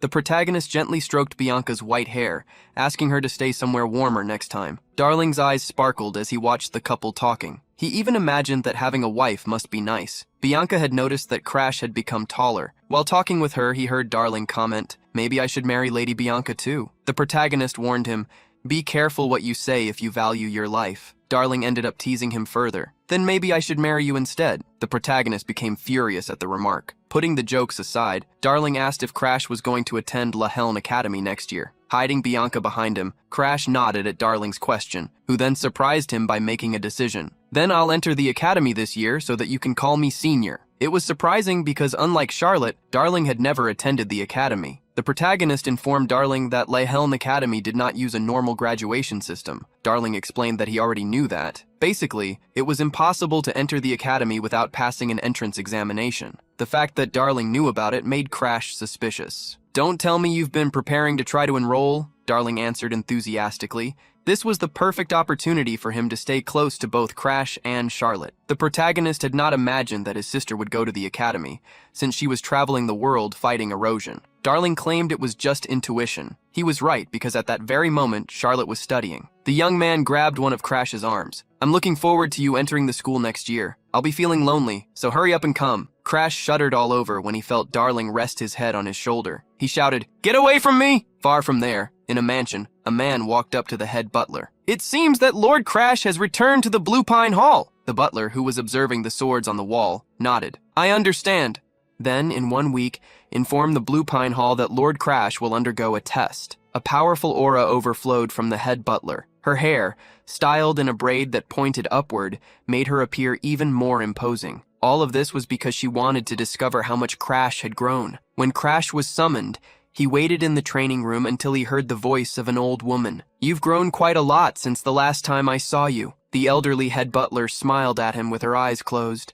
Crash greeted her. "Have you been well, head butler?" "No, great aunt." The head butler's name was Catherine Valheim. Her piercing eyes and hair styled like a scorpion's tail complemented her posture, making her seem intimidating. Catherine asked whether Crash had already heard the details from Ariad. The protagonist confirmed it, stating that he had heard there would be a second test. Catherine nodded. "Yes. Since you defeated the hunting hound, who is at the high expert level, I believe we should verify your abilities once again." The protagonist did not think much of his achievement, claiming it had been pure luck, but Catherine, as sharp as ever, stated that luck was also a skill. Crash tried to avoid revealing his powers as much as possible, but he would probably not be able to hide them this time. The head butler warned him, "If you cannot stand on the same level as Charlotte, give up the position of family head." The protagonist was surprised by the comment. Seeing the seriousness in his great-aunt's gaze, he wondered what she was about to say. If the world's destruction by erosion drew near, power would matter more than bloodline. Even if someone were a commoner, there would come a time when the strongest would become emperor. Under the current circumstances, it would be natural for such a future to be difficult to imagine, but this was not a trivial matter, and Crash could not hide his urge to laugh. Crash was stared at by Catherine and questioned about why he was laughing. Arrogantly, the protagonist responded with a question of his own. Is becoming the head of the Valheim family really that difficult? The strong deserve a seat worthy of them. The comments seemed to anger Catherine, but she was far more interested now. Compared to the Crash from a year ago, the one standing before her seemed like a completely different person. She drew her sword and pointed it at her grandson. It seems you've reached the high level of the expert rank. I am a master-class swordsman. If you can make me step back even a single step, you will pass the test. Crash knew it would not stop at just one step. Since the butler was a master-class fighter, he also had nothing to worry about. The protagonist placed his hand on the hilt of his sword and warned, "Here I come." Observing his stance, Catherine wondered if the boy was about to use a drawing technique. The posture Crash maintained resembled that of the sword demon. The technique appeared to be first-rate. Catherine felt the scar on her neck itch as memories of the past resurfaced, as though she were standing before that man once again. The butler, who always kept her eyes half closed, suddenly widened them when she saw the vibrant aura overflowing from Crash. There was no doubt that the stance truly belonged to that being. Grinding his teeth, Crash drew his sword, and a dark mist emerged from the scabbard. The moment he unsheathed the blade with incredible speed, the mist transformed into a slashing attack that rushed toward Catherine from countless angles. The butler released her own aura, channeling it into her sword as she praised him. "Not bad. I don't know where you learned this, but I can clearly see that you are not the same as before." As her words ended, Catherine swung her own sword, creating energy slashes that collided with the shadows. The explosion between the two attacks generated a powerful shockwave that lifted dust from the ground. Crash shielded himself from the impact, while his grandmother watched him with confidence. However, upon hearing a cracking sound, she looked down. The sword Catherine was carrying had been destroyed, shattering into pieces. Even though it was an old sword, Catherine had not expected it to break. With that, she arrived at a conclusion. "You passed the test." Ignoring the fact that Crash was trembling from energy exhaustion, Catherine praised him. "Good work." She was about to leave when the young man stopped her. "Please, wait." Crash made a request. "Send me to the Red Magic Tower of Hargram. I want to join the Blue Sea Knights of Valheim's 5 Swords." Catherine found the request strange. He did not want to join the regular Knight Order, but the Blue Sea Knights. Seeing the young man confirm it, Catherine wondered what he was planning. The head butler did not refuse and informed him that she would speak with the commander of the Knights. The protagonist thanked her, and as soon as she left the training grounds, he let his body collapse onto the floor, completely exhausted. Someone suddenly approached him, speaking in a deep voice. "I heard from Charlotte about what happened." The protagonist raised his head in surprise to look at the man standing before him, his father. Valpane Bolsilog Valheim, the head of the family, stepped closer. Merely being near him made Crash feel as though he were being crushed. Observing his son, Valpa commented, "The hesitation in your eyes is gone. You've grown, Crash. Get some rest this afternoon." The words spoken by his father surprised the protagonist. He had not expected his father to come all the way there just to say that. After being greeted by the maids and the head butler who had followed him, Valpa announced that he would be returning to the Forbidden Zone. 3 weeks later, on an afternoon, countless people filled the main street of the Red Magic Tower in the sacred land of Hargram. The tower, which looked more like a castle, was being observed by Bianca in amazement. She looked from side to side. All kinds of strange things were being sold on the streets. The protagonist told her to be careful, because the mages who lived in that region were arrogant. They looked down on those who were not mages. Bianca revealed that she had read in a book that the Red King had made the Red Magic Tower the greatest of them all, and that this attitude had spread because of it. The protagonist agreed, recognizing how much Bianca knew about the world. It was also the place where the most dangerous regressor among the 3 who had inherited memories was located, the Red Witch Abella, the one who had reached her peak the fastest. Because she possessed magical knowledge from before the regression, once she obtained magical power again, returning to being a great mage would only be a matter of time. The protagonist intended to keep his regression far from Abella's ears. As soon as he finished what he needed to do, he planned to leave quickly. At the end of the street, Crash and Bianca arrived at a shop with a red roof. The young woman asked her fiancé if he knew that place. As they entered the shop, Crash explained that it was known only by a few people. Most visitors came there simply to eat. Approaching someone, the protagonist asked a woman dressed as a maid, "Lilina, shouldn't that be for your master?" Lilina, Aslan's maid, had torn off a piece of the bread she was supposed to deliver and was eating it. The protagonist rolled his eyes when he saw that she had not changed. Lilina placed the bread back into the basket and waved goodbye with a smile. "My master only eats food from here. I'm leaving first. Lilina quickly ran out of the shop, hoping that her Lord Aslan would enjoy the food she had bought. Outside, Krim watched her. The golden-haired maid was the target. Crash had instructed Krim to follow her in order to gather information. While waiting for Krim to bring back the information soon, he picked up a menu to eat something with Bianca while they waited. It was already night when they left the restaurant. Bianca was sleepy but radiant after the good meal. While Crash waited for Krim to return, the crow approached, complaining, "You ate without me!" Bianca held out her hand so that Krim could land comfortably. Crash asked the crow how the investigation had gone. Krim revealed something troubling. He had discovered that in that mansion, the grandson of the Flame King, Aslan Ygritte, had been found after attempting to take his own life. The servants ran desperately toward Aslan's room. "Quick, cut that rope!" Lilina looked at her master with a complicated expression. The young man, with deep dark circles under his eyes and dry lips, was rescued by the butler. Crying, he murmured, "Please, let me go. There is no longer any reason to live." The next day, Lilina gave a piece of bread to a crow that had been following her. "Mr. Crow, what do you think I should do?" The crow, who was already becoming quite plump, listened as the young maid continued. "Last week it was poison, and in the past few days it was a rope. He's barely eating. At this rate, he really is going to leave us." Lilina had never thought of her master as a weak person and could not understand what had happened.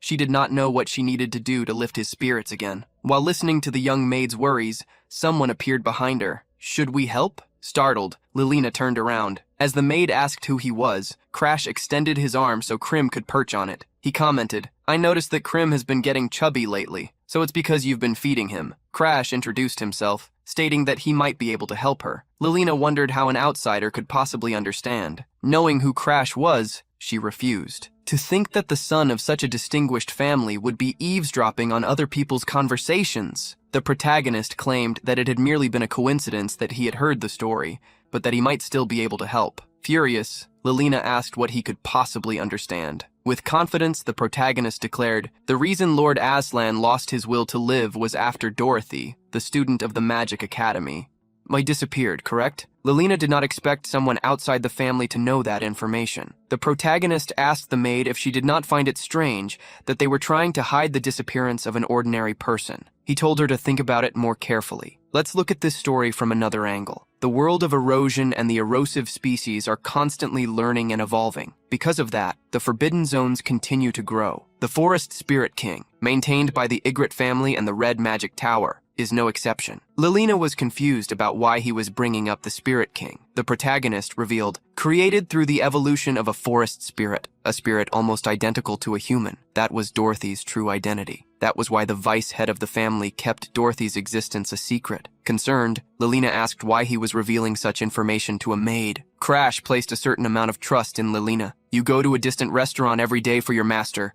and even when you're alone, you still worry about him. Therefore, you can certainly save Lord Aslan." Crash stated that, although Aslan did not know it, he had once saved him. To repay that debt, Crash intended to help Lord Aslan this time. The protagonist made a request. "Please help me find her. No matter what happens, I will bring Dorothy back from the spirit forest." Spirits. They are a type of erosive species that threatens the world. They flow onto the continent from the forbidden forest of the Spirit King, located on the outskirts of Hargrim. The Red Magic Tower of Hargrim and the family of the Flame Emperor, the Ygrittes, have become a massive defensive wall on the front lines of the battle, holding back the Spirit King's forest as it continues to evolve and expand its territory. The protagonist found himself facing a red-haired woman who reminded him of the person he had encountered in the garden some time ago. Behind her stood the crow, Krim. She carried a badge while maintaining an air capsule around her head. When he received the badge, Crash revealed, "The main house is watching me now, so I had no choice but to say I was going to join the Blue Sea Knights in Hargram in order to come here." She sighed, hoping he would not cause any trouble. When he received the rank 4 badge, the protagonist was surprised to discover that the woman was a rank 3 Asafira.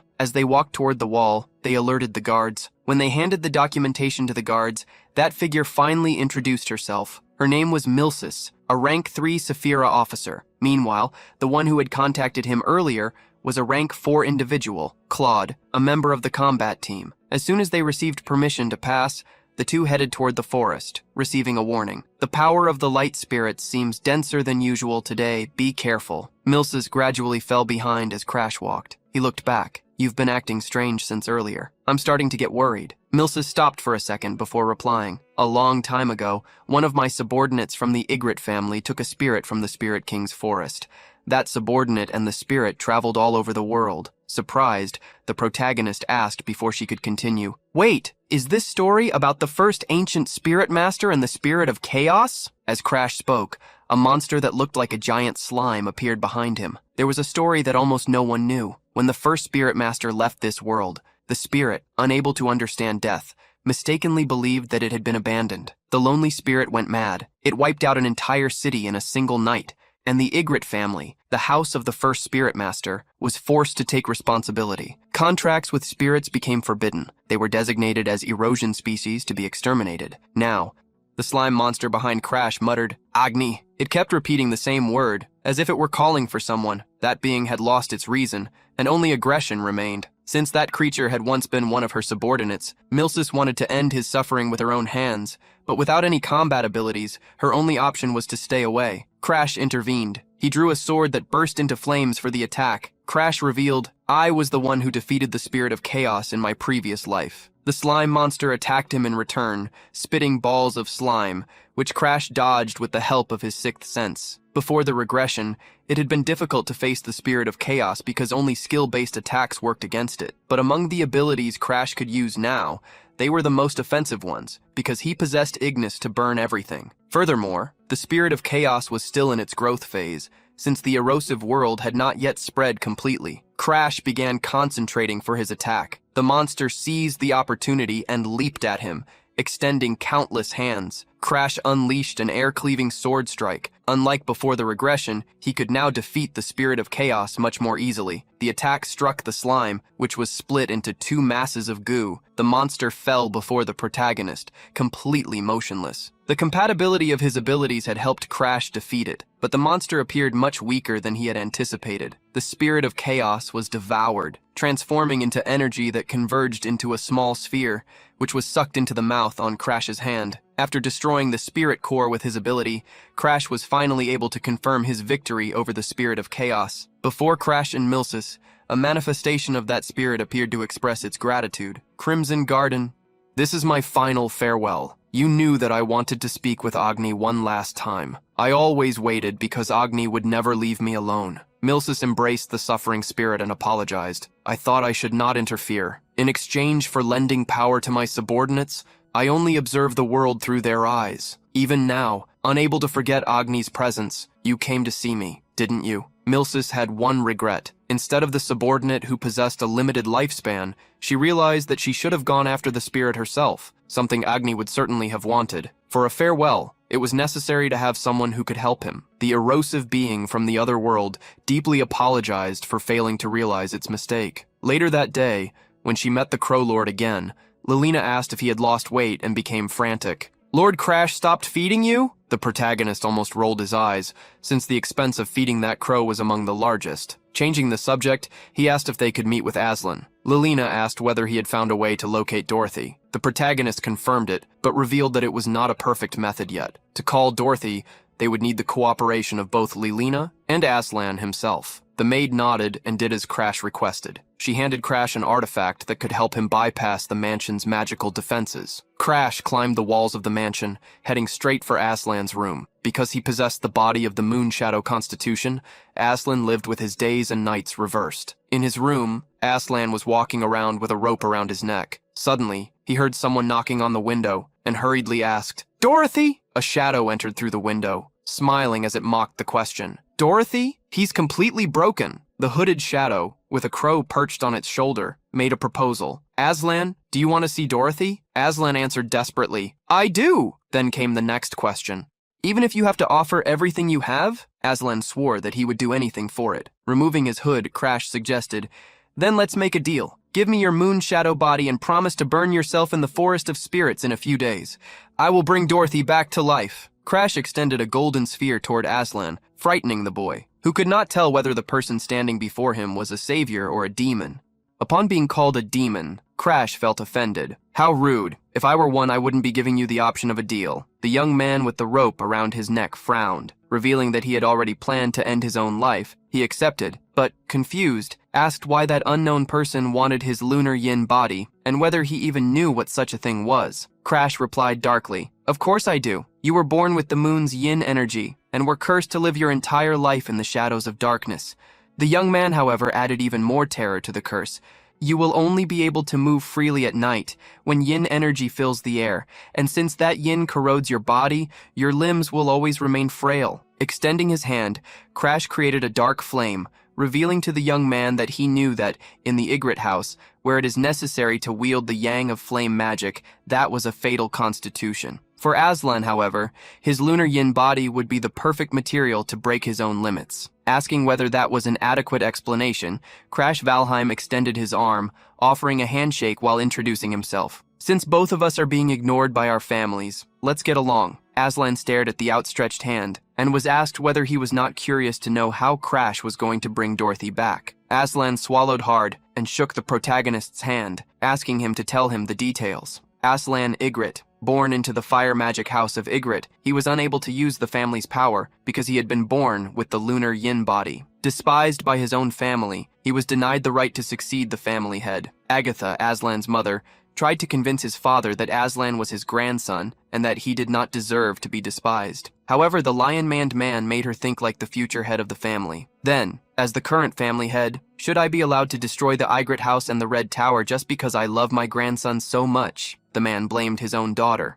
If you had not married someone with yin energy, none of this would have happened. Agatha could do nothing but remain silent until her father stated that he had heard of a girl in the Red Tower, Abella, who had been blessed with flame magic. He had made a decision. If his daughter refused to have a child with any man other than her husband, that girl would be adopted into the family, becoming the future leader of the house. Seeing his mother being called useless by his grandfather, Aslan intervened, trying to give her some hope. "I'll work hard on my magic training so Grandpa will definitely look at me again." However, not even his mother had any hope. "Work hard? Have you already forgotten that your father perished at your grandfather's hands?" Shadows surrounded her as she declared, "From now on, you will train with your life at risk, just to survive." From that day onward, the acting head, Agatha, changed completely and, to prevent the family from attacking Aslan, became a tormentor to the son she loved. In Crash's previous life, the protagonist asked what Aslan had done to his own body. Sitting before a campfire in the forest, the young man spoke of revenge. "To take revenge on my grandfather,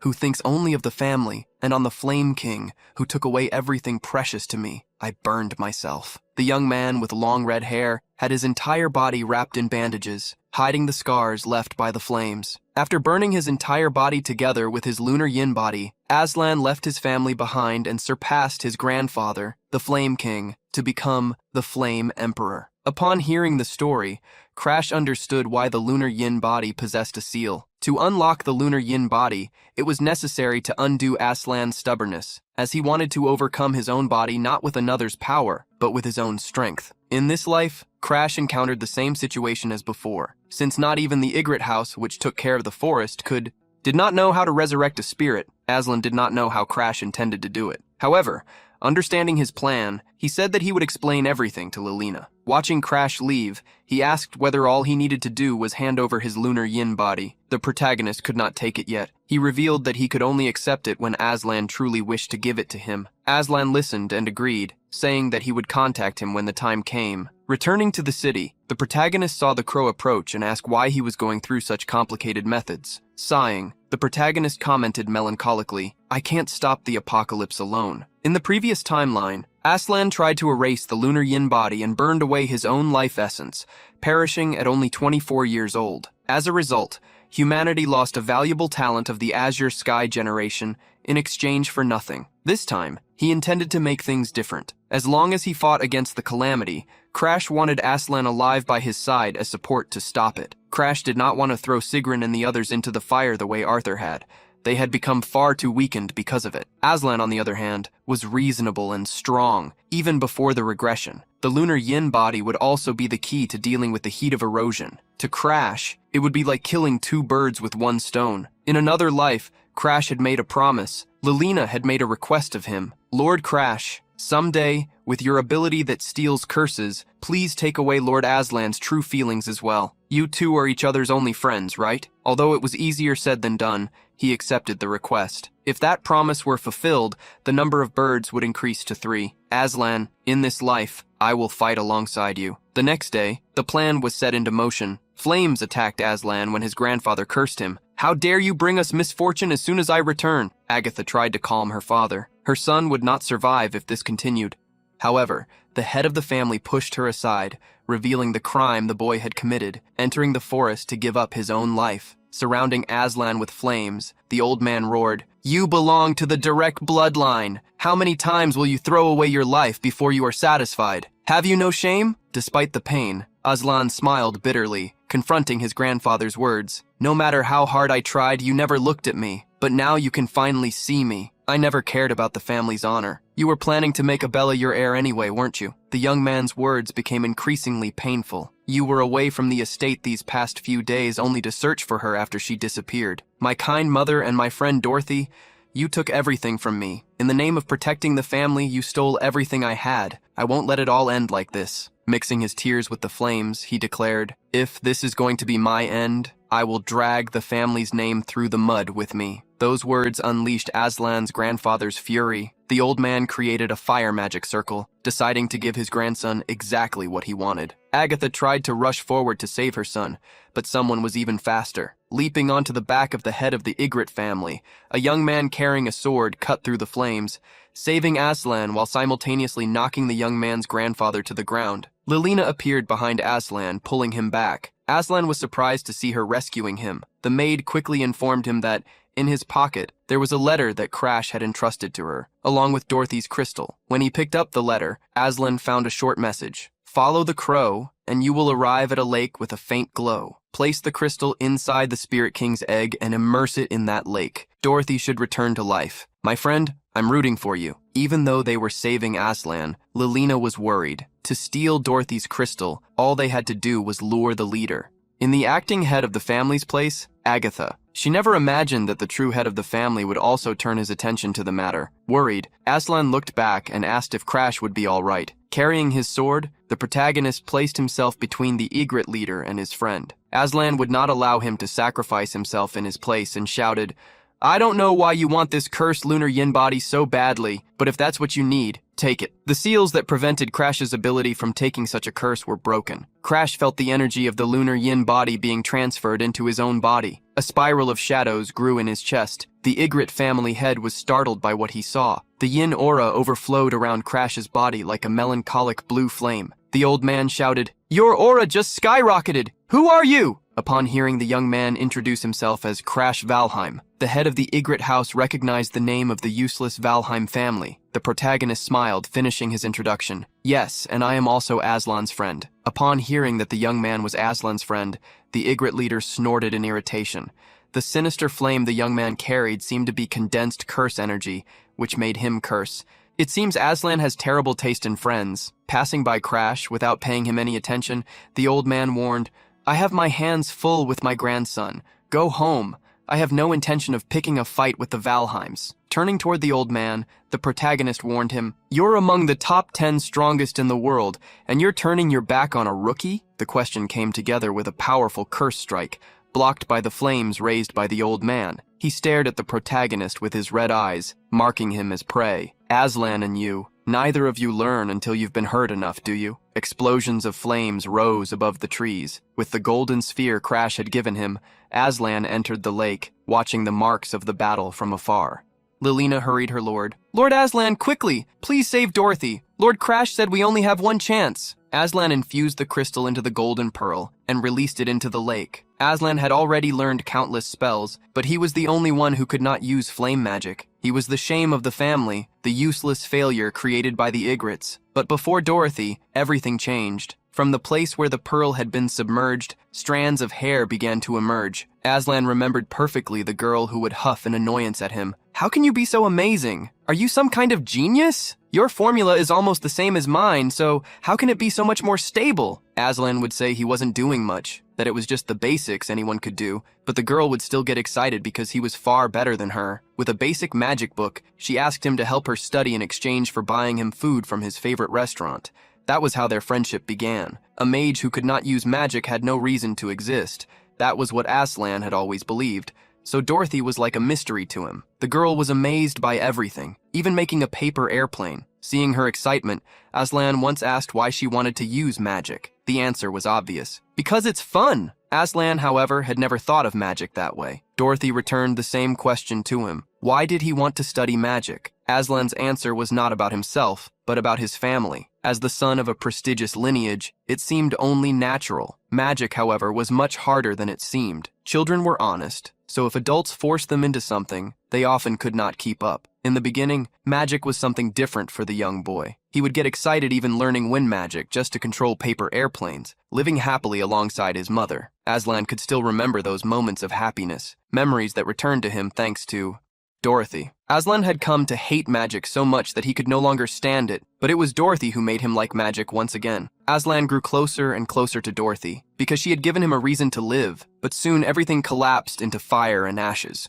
Dorothy had been someone who taught him love, someone precious to him, but one day she was attacked by the Ygritte family themselves. Even in her final moments, she could still smile because nothing had happened to him. As Dorothy faded away and turned into a crystal, those who attacked her placed the blame on the victim, claiming she had tried to attack someone from the Ygritte family. Aslan fell into despair because Dorothy had been the one who saved him. When the illegal research club attacked the academy, it was she who helped the students evacuate, who extinguished the fire, and who threw herself into the flames, risking her own life to protect him. No one believed the young man who, being from the house of Aslan Ygritte, was not supposed to defend spirits. Not even his own mother stood by his side. Today, years later, tears once again flowed down the face of Aslan, blurring his reflection in the water. A spirit rose beside him. The one he had always loved had returned. On the other side, outside the forest, the battle between Crash Valheim and the head of the Ygritte family paused momentarily. Having witnessed the young man's power, the old man praised him. As if the Valheims were not already blessed enough, they have now produced another monster. Stroking his beard, he acknowledged Crash's speed, who had already reached master level. Even while praising him, the man would not go easy on him. He created a powerful fireball for his next attack, but the battle was interrupted when a powerful energy erupted into the sky. Krim flew over the trees, informing Crash that the spirit had returned. The protagonist was satisfied upon hearing this, because now he could go further. The 3 seconds of ember erosion that usually consumed Crash's body would finally be neutralized by Aslan's lunar yin body. With this 3-second penalty gone, he could now sustain his power in real combat. By continuing to compress energy the same way he did during the 3-second penalty, he could make his sword draw carry power on a completely different level than before. The flames generated by Ignis were hot, but they were something Crash could endure. He kept accumulating energy in his sword, more and more, to the point that old Ygritte broke into a fearful sweat. Crash's body was close to collapsing, pushing beyond its limits, but that was necessary to unleash the second form of the flames of erosion, the Celestial Flame Sword. With the power of the dark flames, he confronted the fire created by Chief Ygritte. The powerful attack of one of the Empire's 10 strongest warriors was split in half. Its power was devastated and hurled into the forest. A massive trail of destruction appeared around the battlefield.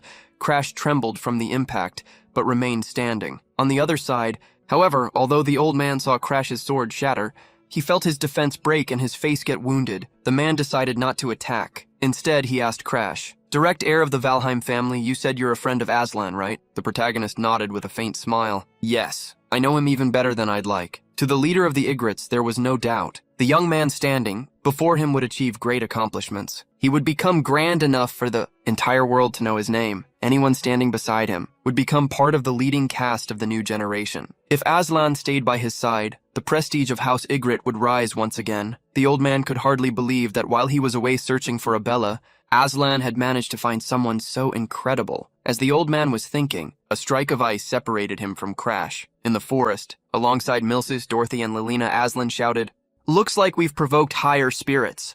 It's dangerous here too. Everyone is safe. We are retreating." Amid the chaos of the Ygritte family head, the protagonist warned him, "You heard it. If this castle collapses, do you know how many lives will be lost?" Creating a teleportation magic circle that would take him away, Crash left the high-level spirits for the Ygritte family head to deal with. The old man shouted Crash's name in fury before he disappeared, while explosions caused by the spirit's rage spread through the forest. The teleportation circle carried Crash, Aslan, and the others to a safe area. Milsas helped Crash keep from collapsing from exhaustion.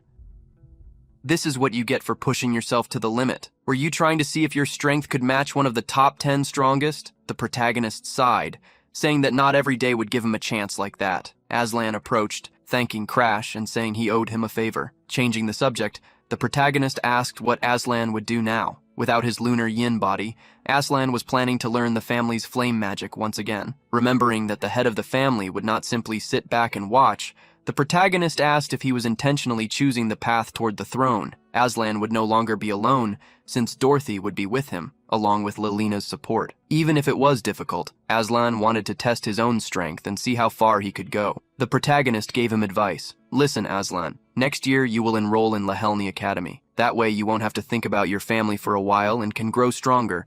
It will also give you time to keep Dorothy, your spirit, safe. As a friend, the protagonist also declared that he would help him. Upon hearing someone call him a friend, Aslan smiled emotionally, and so they said their goodbyes. Confused, Crash saw Lelena following him and asked what she wanted. Lelena simply said she was with them because she didn't want to interfere with Aslan and Dorothy's reunion. After everything that had happened, Lelena turned to Crash. Thank you for saving Lord Aslan. I will never forget this debt for my entire life. Avoiding Lelena's beautiful smile, the protagonist nodded, wishing her a safe journey back home. After saying goodbye to her as well, the protagonist thought about what such debts of a lifetime really were. Compared to what had happened before the regression, today had not been a big deal. Not long after, Crash returned to his residence. Bianca was already waiting for him with a sandwich in her hands. Alongside the couple, Krim scolded him for breaking his sword and still insisting on fighting. Changing the subject, the crow asked whether it was finally time for him to obtain a weapon capable of handling the erosion flames. With Crash agreeing, the crow proudly claimed to have good information, telling him to be grateful. Krim revealed that there was a place famous for its forged weapons. However, Crash already knew where he wanted to go, the Demon Forge Palace. In the ancient civilization of Barzantrion, a weapons engineer dedicated his life, together with the dwarves known as the World Eroders,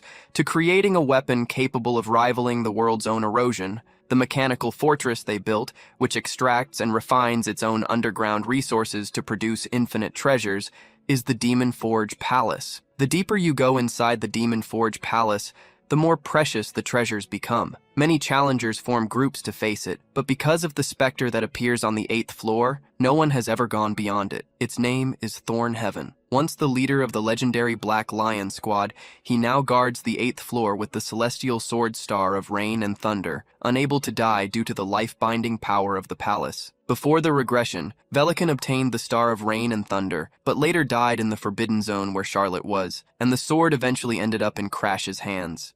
This time, however, Crash decided to change that man's fate. He declared confidently, "I will be the one to defeat the fallen heaven. I will claim the Star of Rain and Thunder with my own hands." Before the regression, Crash had spent a year inside the Forge Palace with Anix and the others. They had gone there after hearing about the sword, but all they found was a nobody claiming to be the king of that place. Having his time wasted, Anix used his vines against that man. Crash tried to stop him, but Anix was adamant. People like him need to be properly taught a lesson for attacking us. For Balak, Anix's follower, in that lawless place, it had been that person's mistake for choosing to fight them. It was his own bad luck. In the present day, the protagonist encountered such a person and his group outside the tower. One of the young man's subordinates held a paper with Crash's picture warning, "Defeating the fallen heaven is the job of our faction, Fendal. Don't be arrogant just because you're a Valheim." Holding a sword, Crash faced the one responsible for preventing anyone from forming teams. With arrogance, Fendal, a young man with white hair and sharp eyes, declared, "I am the king of the Magic Forge Palace." The protagonist could see that Fendal was no different from how he had been in his previous life. Crash immediately told him to apologize while he was still being generous,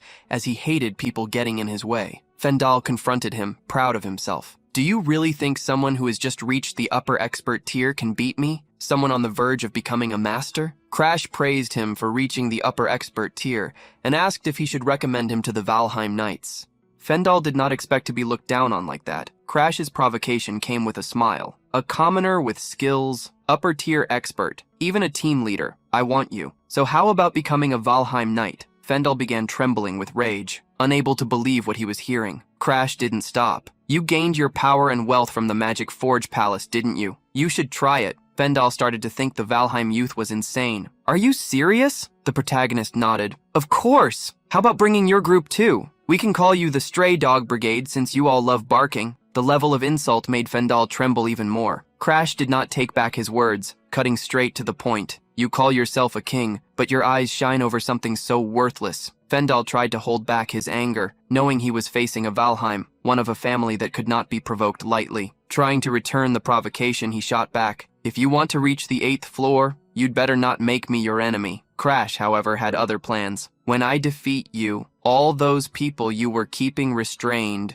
will want to join my group. The ambitious young man warned that Crash did not understand the difference in their power, but was immediately rebutted. You can only say that because you know nothing outside your little bubble. Accepting the challenge Crash had issued, Fendel asked if he would run crying back to his family after they fought. Crash assured him that would not even have the chance to happen. Given permission to act, Fendel moved at a speed that almost looked like teleportation. His fury had built up to the point where he wanted to permanently take Crash down. The protagonist drew his sword, deflecting Fendel's attack. Seeing the black iron sword Crash carried, Fendel was not surprised. As expected of a Valheim, he had the money for it. However, Crash only used such a sword because ordinary blades could not withstand his power. Fendel believed his opponent had blocked by luck. Drawing a second blade, he intended to win through pure strength and aura. The two blades swept toward Crash's neck, but both the swords, along with their owner, were thrown backward.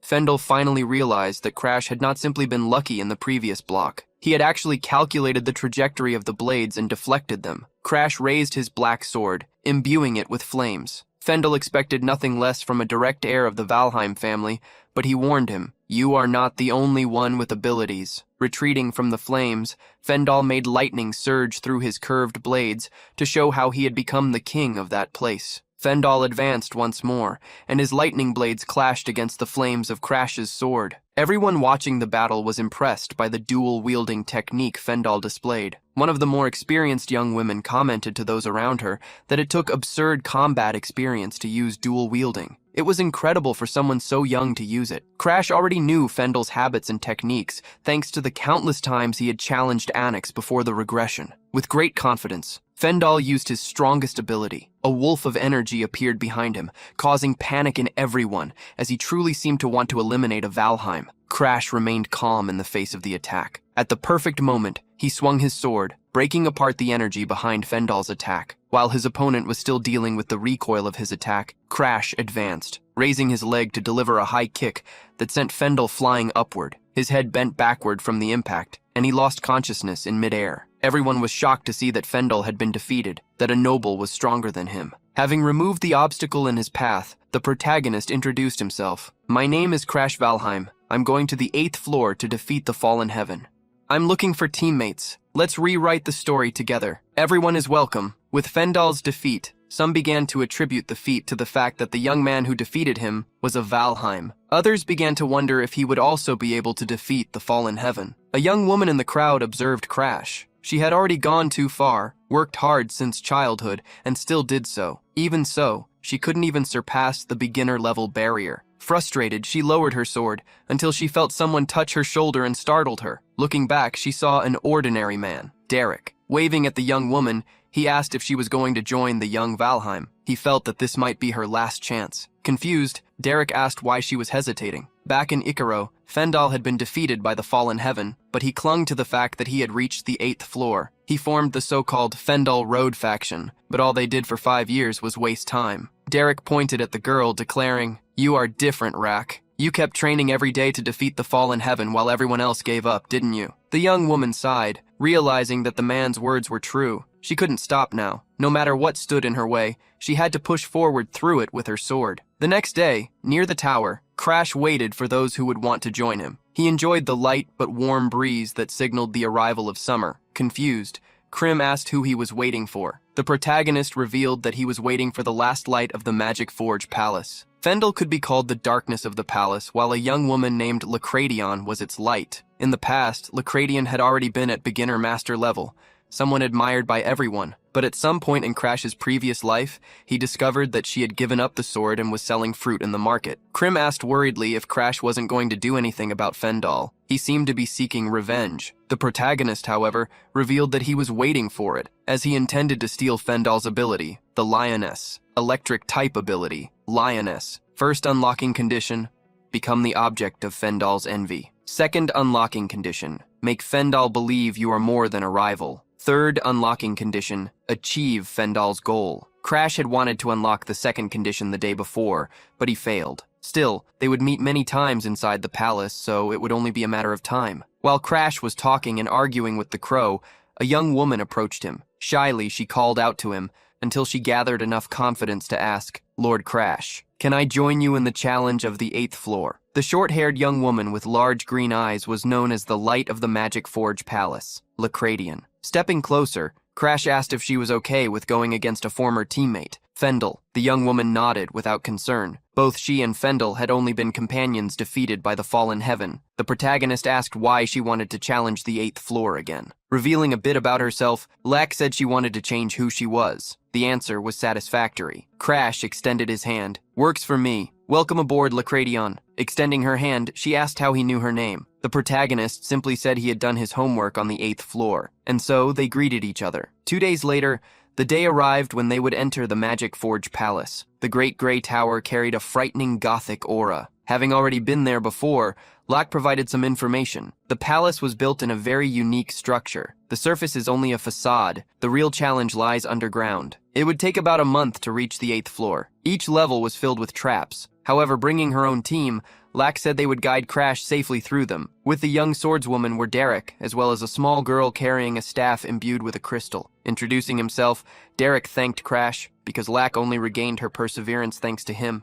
The other team member, the little girl with twin ponytails, greeted him in a low voice. "I am honored to be fighting alongside you." Fenicherry was a mage. Returning their greeting, Crash declared that if Lacradion trusted them, their skills would not disappoint him. "Let's go to the 8th floor together." Derek and Fenicherry were impressed by Crash. Even though he was a noble, he was kind. Fenicherry quickly returned the courtesy, stating that she would handle healing and long-range attacks. Derek, the guide, said he would lead the way through the fastest route. Krim approached Crash, warning him, "The Fendal Road faction has started moving. It looks like they're competing with you to conquer the palace like a duck walking straight into a pot." At the castle gates, Fendal gathered all his men, roaring, "Those who will defeat the fallen heaven are us, the Fendal Road faction. We won't let that brat walk all over us. We will reclaim the 8th floor no matter what it takes." Seeing how people never changed, Crash and his group entered the dungeon. Even while descending the underground stairs, he could still see windows normally. Reaching the first door,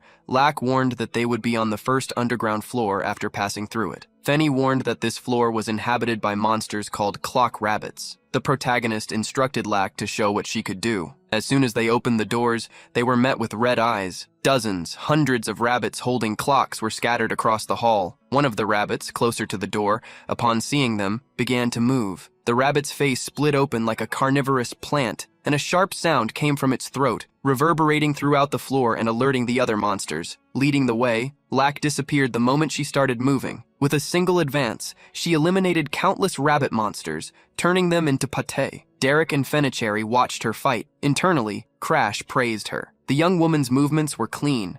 There was no waste at all. Compared to Fendal's cunning style, Lacradion's fighting style was direct. When Locke returned to her companions, she was praised. Crash was able to reach a conclusion about her abilities. He was in a perfect place to observe the level he sought to reach, that of a beginner master. Until now, Crash had relied on stolen abilities, elixirs, and secret arts just to fight on equal footing with masters. But reaching the master's realm itself needed to be done with his own strength. No matter how much he tried to imitate geniuses, he had long been a failure without a solid foundation. Lacradion was different. She had built herself step by step, honestly, from the lowest floor. Crash hoped that by learning the foundation that a normal person had built through effort, he could survive among geniuses at the academy. Approaching Lacradion, the protagonist asked for something. "Until we reach the 8th floor, will you train with me every day? No aura, only pure sword skill so we can conserve strength." Seeing her frown, her companion Derek tried to step in, saying that it might be too much of a request. However, Lack agreed. When Crash went back to leading the way, Derek stayed behind and warned his friend, "Hey Rock, why would you agree to something like that now? She looked away, blushing slightly, and replied mysteriously, "It was his eyes." She had been able to notice that Crash was looking far beyond simple duels. Following Crash, she answered Derek, "How could I say no to those eyes?" Scratching his head, Derek couldn't believe his teammate, and so the journey of the four continued. Outside the tower, someone had found Crash's wanted poster and roared furiously, "Damn you, Valheim! Of all things! You had to set your sights on what is mine?" With wild eyes, the woman with tiger ears and tiger-like hair swore to the heavens, "I will not hand it over to you. The celestial sword, star of rain and thunder, will belong to me.